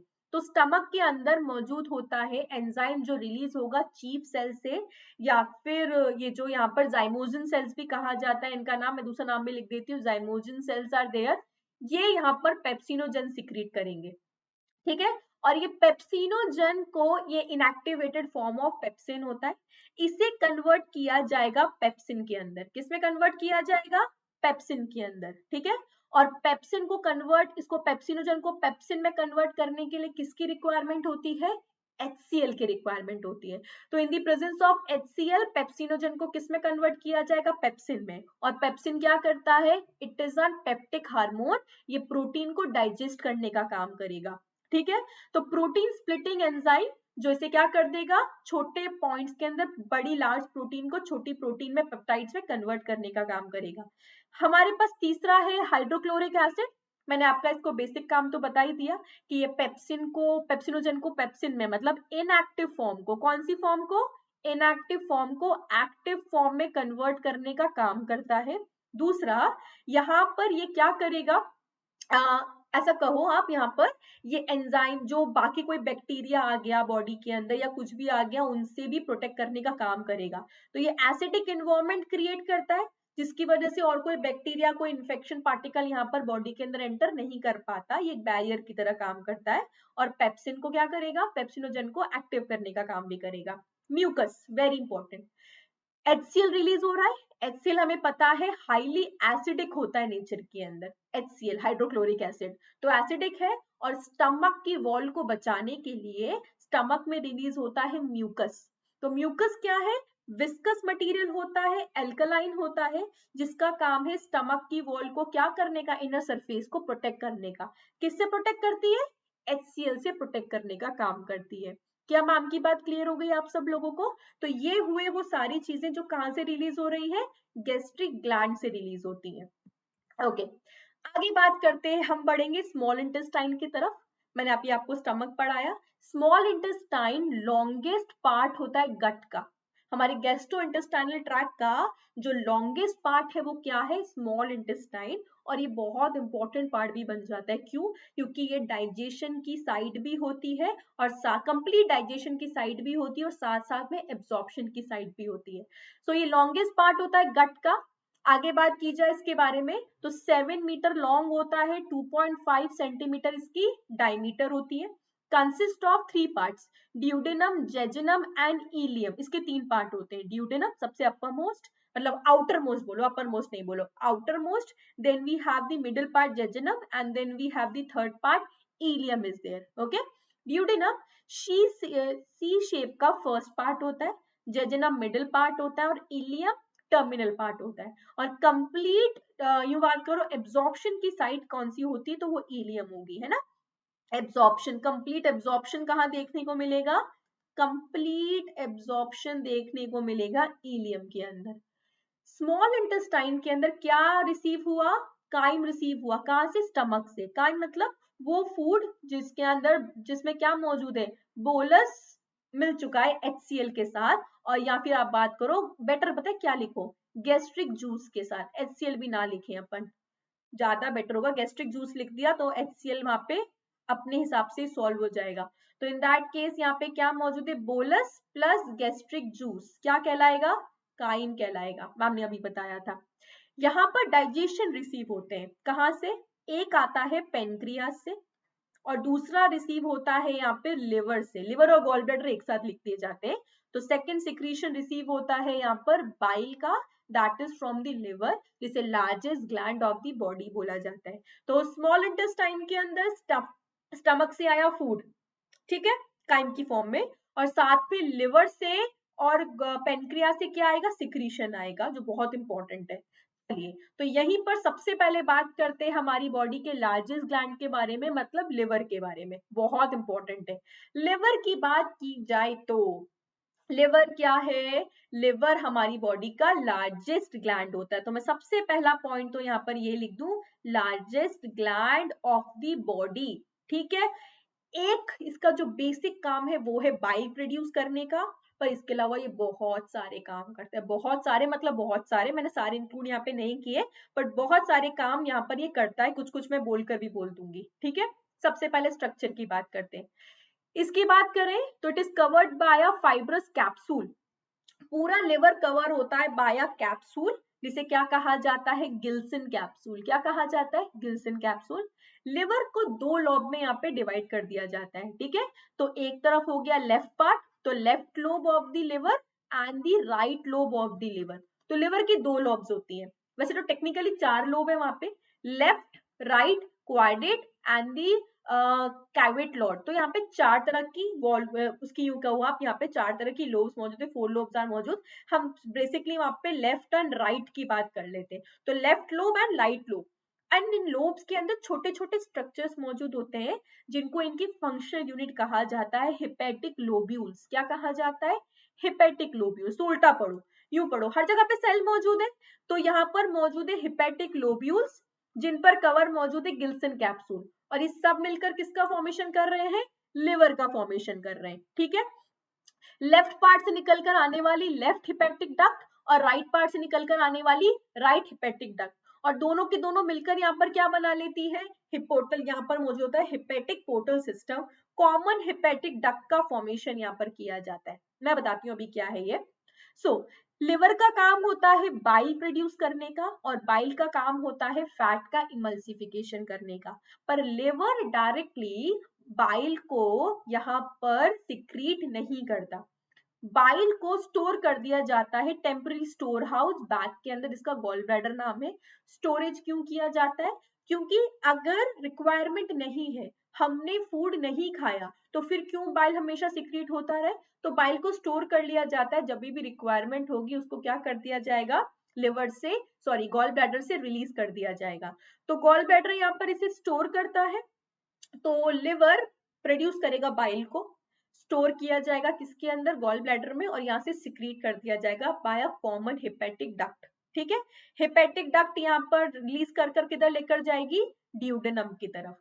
फंक्शन क्या है लिवर के, तो लिवर का बेसिक फंक्शन तो क्या हो गया, पहला फंक्शन यहीं पर मार्क कर दो, प्राइमरी फंक्शन होता है टू प्रोड्यूस दी बाइल। इसके अलावा कुछ और फंक्शंस भी मौजूद हैं, जैसे कि ब्लड का डिटॉक्सिफिकेशन करने का काम, ओके। डिटॉक्सिफिकेशन की साइट होती है लिवर, इसलिए यहाँ पर स्मूथ ER का नंबर ज्यादा मिलता है। आयरन को स्टोर किया जाता है, vitamin A, D, E, K, B12 को यहाँ पर स्टोर किया जाता है। प्लाज्मा प्रोटीन को फॉर्म किया जाता है, प्लाज्मा में जो प्रोटीन मिलती है। ग्लूकोज को यहाँ पर कन्वर्ट किया जाता है ग्लाइकोजन के अंदर, याद है मसल्स के अंदर और लिवर के अंदर क्या स्टोर होता है, ग्लाइकोजन को स्टोर किया जाता है। जब भी बॉडी को रिक्वायरमेंट होती है, इस ग्लाइकोजन को क्या कर दिया जाता है, ब्रेक कर दिया जाता है, ग्लूकोज फॉर्म कर दिया जाता है। साथ ही साथ यहाँ पे यूरिया का फॉर्मेशन भी होता है। किसका फॉर्मेशन? ये अगला पॉइंट है यहाँ पे, किसका फॉर्मेशन? यूरिया का फॉर्मेशन। तो यूरिन को बनाने का काम है किडनी का, मतलब उसमें पानी मिला देता है। यूरिया कहाँ से जाता है? लिवर से। तो लिवर से यूरिया पहुंचा किडनी के पास और किडनी से सिक्रीट किया जाएगा यूरिन की फॉर्म के अंदर। तो प्रोड्यूस कैसे होता है? अमाइनो एसिड्स को ब्रेक करके किसका फॉर्मेशन होता है? यूरिया का फॉर्मेशन होता है। क्लियर हो गई ये वाली बात? ये काम हो गया लिवर का। लिवर से मैंने बता दिया, डक्ट स्टार्टिंग में बताया था, एक्सोक्राइन ग्लैंड होता है। एक्सोक्राइन ग्लैंड का मतलब डक्ट के थ्रू यहाँ पर क्या किया जाएगा? ड्यूडेनम की तरफ सिक्रीशंस को यहाँ पर आगे की तरफ भेजा जाएगा। आगे देखते हैं, पेनक्रियास नेक्स्ट ग्लैंड हमारे पास मौजूद है। डक्ट और क्लियर हो जाएंगी तुम्हें यहाँ से। सो प्रोड्यूसेस दी पेनक्रियाटिक जूस। पेनक्रियास का काम होता है, मैंने आपको स्टार्टिंग में बताया था, इसे हेट्रोक्राइन ग्लैंड कहते हैं क्योंकि ये एंडोक्राइन और एक्सोक्राइन दोनों एक्टिविटीज रखता है। ओके, इंसुलिन का फॉर्मेशन, ग्लूकागॉन का फॉर्मेशन वो पेनक्रियास के थ्रू ही है, जो कि एंडोक्राइन फंक्शन है। एक्सोक्राइन फंक्शन कौन सा है? पेनक्रियाटिक जूस को रिलीज करना। Pancreatic juice clear colourless liquid होता है, इसके अंदर सॉल्ट मौजूद है, सोडियम मौजूद है, बाइकार्बोनेट मौजूद है। नेचर में पेनक्रियाटिक जूस कैसा होता है? एल्कलाइन होता है, very important.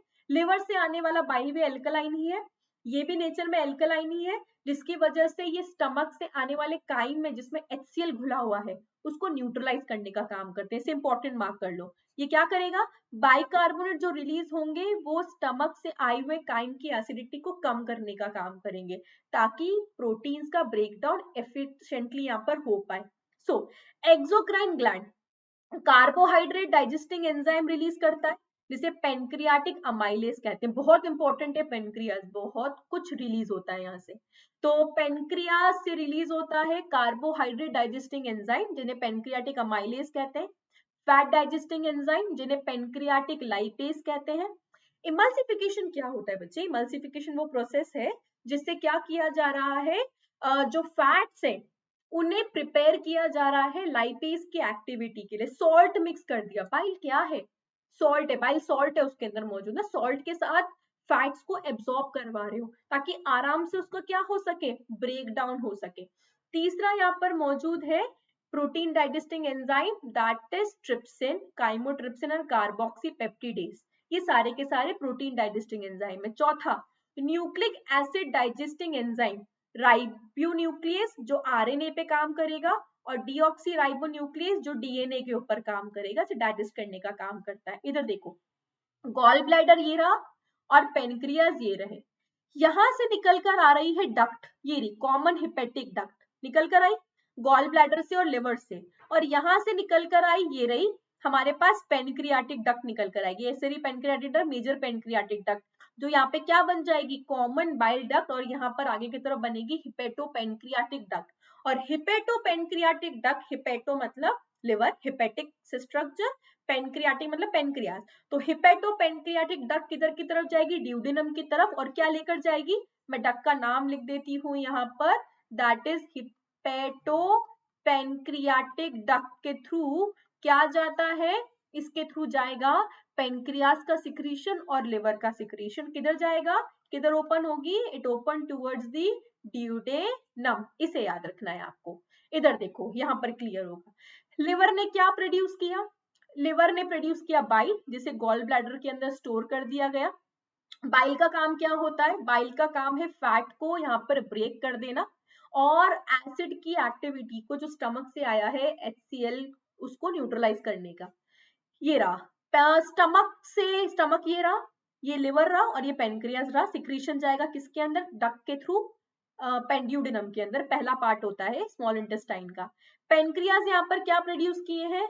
Lipase, amylase and trypsin, तीन इंपॉर्टेंट एंजाइम। और ये क्या करेंगे बेटा? यहाँ पे पेनक्रियाटिक अमाइलेज तो करेगा स्टार्च को माल्टोज में ब्रेक। तो पेनक्रियाटिक अमाइलेज का क्या काम होता है? स्टार्च को किस में ब्रेक करना? माल्टोज में ब्रेक कर देना, ठीक है, सिंपल फॉर्म में। तो कॉम्प्लेक्स फॉर्म को किस में कन्वर्ट किया जा रहा है? सिंपल फॉर्म के अंदर। यहाँ पर pancreatic produces the lipase, amylase produce किया, तो दूसरा था लाइपेज। लाइपेज क्या करेगा? फैट्स को कन्वर्ट कर देगा फैटी एसिड और ग्लिसरॉल के अंदर। और ट्रिप्सिन का काम होगा क्या करना? पॉलीपेप्टाइड को अमाइनो एसिड्स के अंदर कन्वर्ट कर देना। तो ये तीनों जो यहाँ पर रिसीव होंगे ड्यूडेनम के अंदर, काम कहाँ पर करेंगे? स्मॉल इंटेस्टाइन में, ड्यूडेनम में, और यहाँ पर फैट्स को, लिपिड्स को, सो फैट्स को बोल दो, लिपिड्स वही हो गए, तो फैट्स को, प्रोटीन को और कार्बोहाइड्रेट को ब्रेक करने का काम कर रहे हैं। इधर और क्लियर फॉर्म में लिख लो, तो 3 एंजाइम्स रिक्वायर्ड, और इंपॉर्टेंट तरह से हम इसको याद कर सकते हैं। तो अमाइलेज, सलाइवरी अमाइलेज किसका काम करता है? स्टार्च का ब्रेक डाउन करता है। याद है अभी मैम ने बताया था सलाइवरी अमाइलेज के बारे में। अमाइलेज का काम होता है स्टार्च को ब्रेक करना। कहीं पर भी तुम्हें अमाइलेज टर्म यूज करना कहाँ पे दिख जाए तो इसका मतलब वो किसको ब्रेक कर रहा है? स्टार्च को ब्रेक कर रहा है। प्रोटीजेस, पेप्सिन, एग्जाम्पल के तौर पर पेप्सिन कहाँ पे मौजूद था? स्टमक के अंदर। किसको डाइजेस्ट करता है? प्रोटीन को।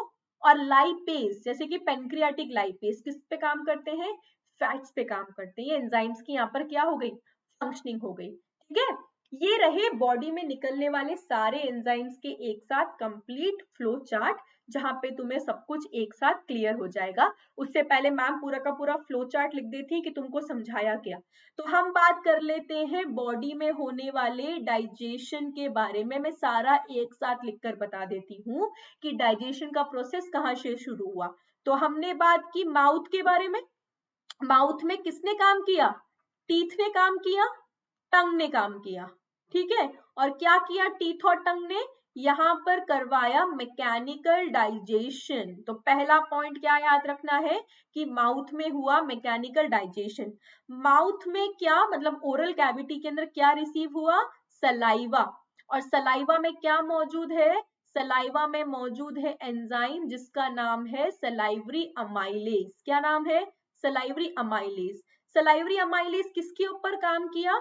ये काम किया स्टार्च के ऊपर, और स्टार्च को किसमें कन्वर्ट कर दिया? माल्टोज के अंदर। ये पहला टर्म जो आप लोगों को याद रखना है, पहले एंजाइम ने काम किया।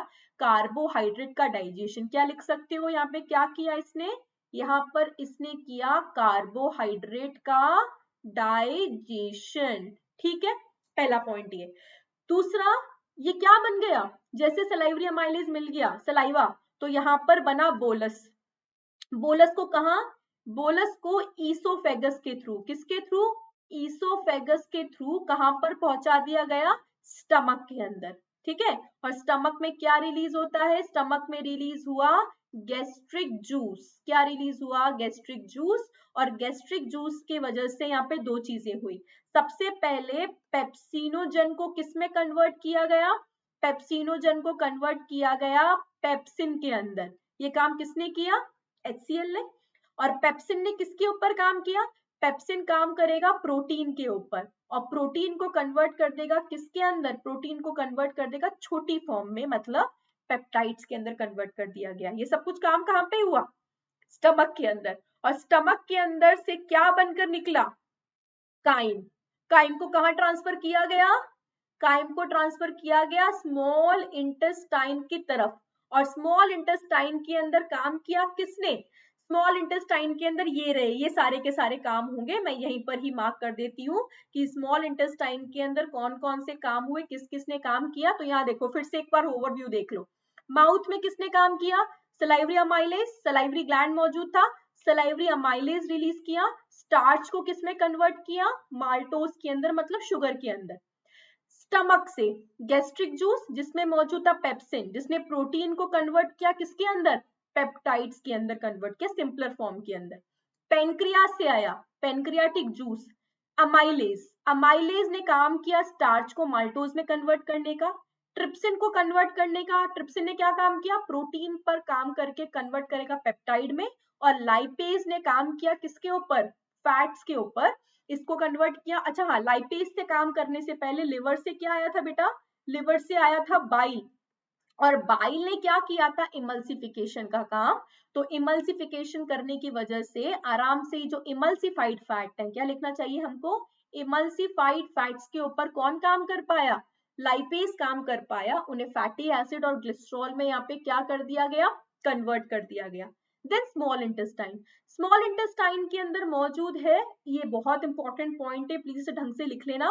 स्मॉल इंटेस्टाइन में मौजूद है इंटेस्टाइनल ग्लैंड। क्या मौजूद है? Intestinal gland. जिसका दूसरा नाम क्या है बेटा, जिसका दूसरा नाम है सक्कस एंटेरिकस। क्या नाम है, सक्कस एंटेरिकस कहा जाता है, जिसमें बहुत सारे एंजाइम्स मौजूद है, लाइपेज, माल्टेज, सुक्रेज, पेप्टिडेज, और सब यहाँ पर अपना स्पेसिफिक काम करकर अल्टीमेटली क्या कर देंगे, यहाँ पर कंप्लीट डाइजेशन का काम करेंगे। क्या मैम की बात क्लियर हो गई आप लोगों को? तो चलो एब्जॉर्प्शन शुरू करना है। एब्जॉर्प्शन शुरू करने से पहले मैं वो वाला जो मैंने स्टार्टिंग में प्रॉमिस किया था कि मैं वापस बता दूंगी एक बार, उसे एक बार वापस से समझा देती हूँ। इधर देखो फटाफट से, ये रहा माउथ में हुआ मैकेनिकल ब्रेकडाउन ऑफ फूड। अब ये शायद बहुत इजीली तुमको क्लियर हो जाए, मैं इसको कंप्लीटली फटाफट से रिवाइज करवा देती हूँ। माउथ में हुआ mechanical breakdown of food, that is कैसे बिगिन हुआ, यहाँ पर क्या रिसीव हुआ था, सलाइवा, जिसकी वजह से डाइजेशन हो पाया। ईसोफेगस में डाइजेशन नहीं होता, यहाँ पर सिर्फ पेरिस्टालिसिस होता है, मैम ने आपको बता दिया था। स्टमक में एंजाइमेटिक डाइजेशन होगा प्रोटीन का, कौन करेगा, गैस्ट्रिक जूस की वजह से, ठीक है।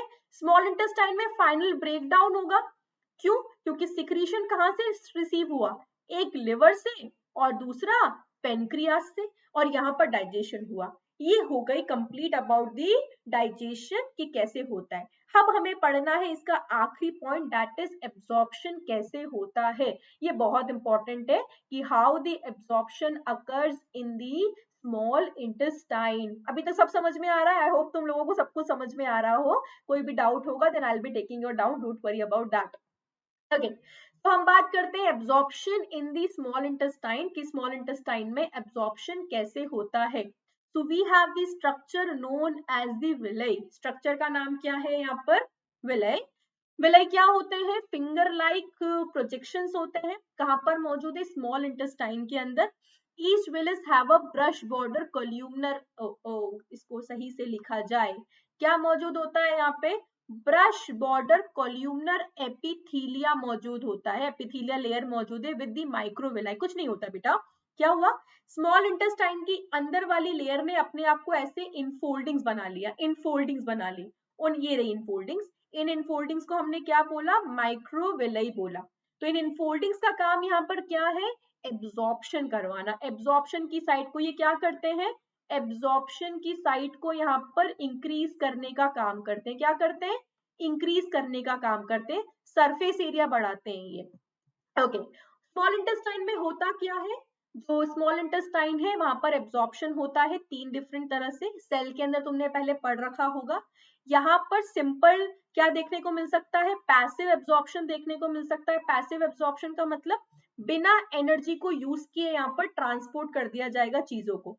तो absorption from the high concentration, जैसे एग्जांपल है डिफ्यूजन, और दूसरा एग्जांपल है यहाँ पर फैसिलिटेड डिफ्यूजन के बारे में। ये दोनों पैसिव के एग्जांपल है। पैसिव का मतलब no energy is required, high concentration से लो कंसेंट्रेशन चीजों को ट्रांसपोर्ट कर दिया जाएगा without the use of the energy.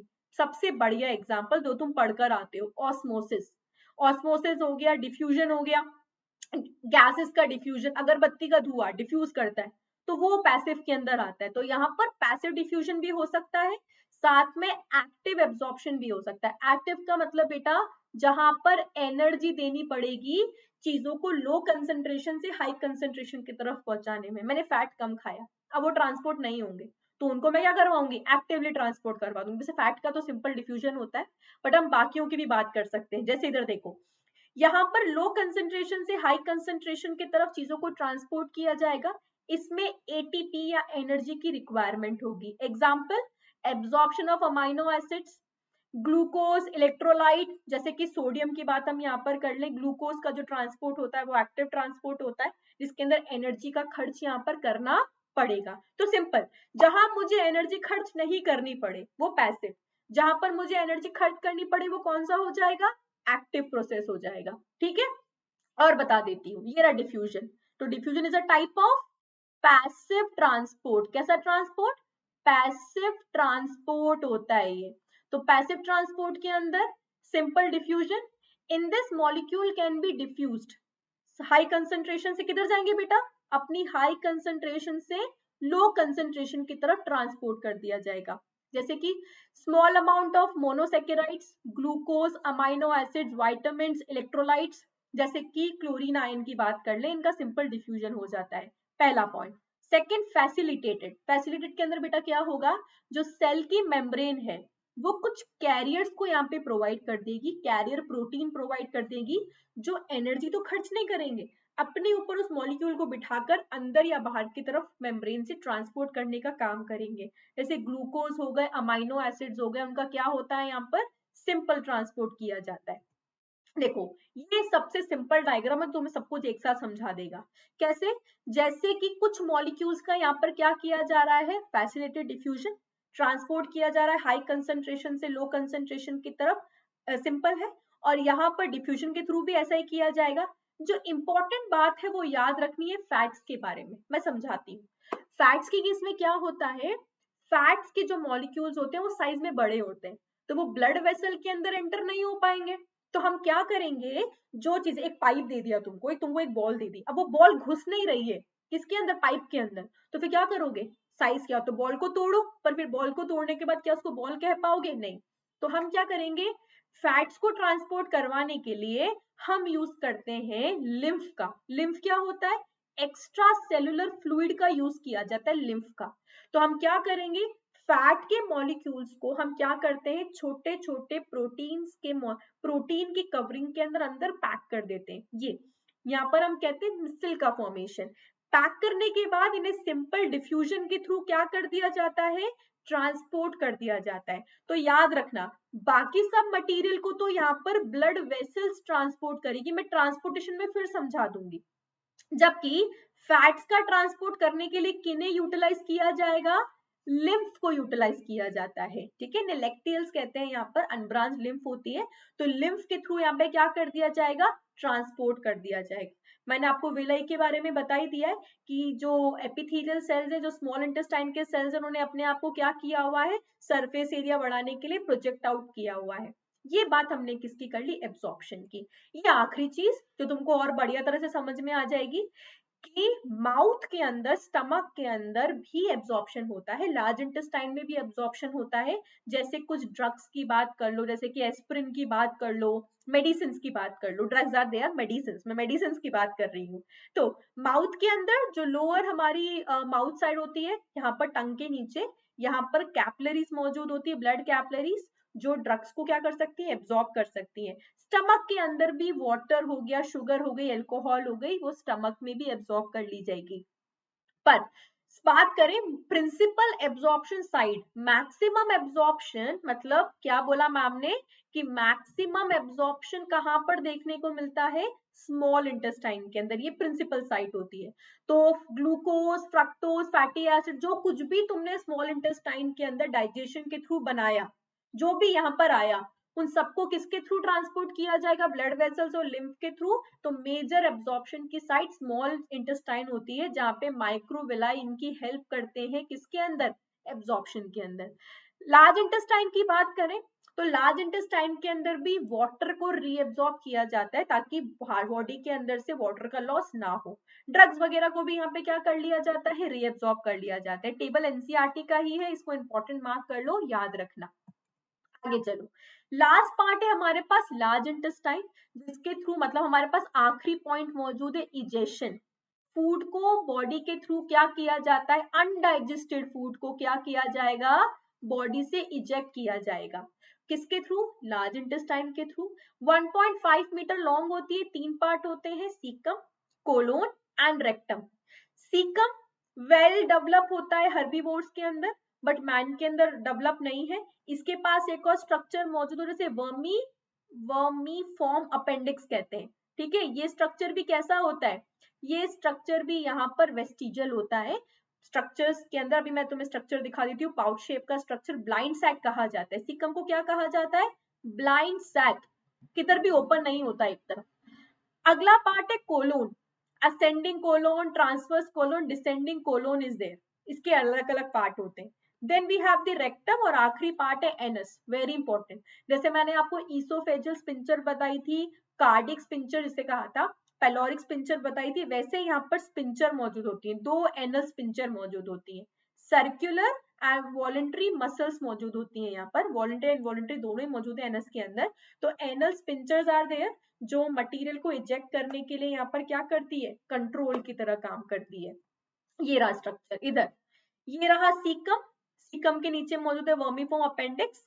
Then we have, मैंने कहा ना यहाँ पे इस स्मॉल इंटेस्टाइन से लार्ज इंटेस्टाइन के अंदर मटेरियल आने को भी यहाँ पे कंट्रोल किया जाता है स्पिंचर से, इसे इलियोसिकम स्पिंचर कहते हैं। ठीक है, इलियोसिकल मतलब ileocaecal sphincter, caecum sphincter, ileum और सिकम को मिलाकर वर्ड बनाया गया है। ठीक है, then we have the ascending colon, transverse colon, descending colon.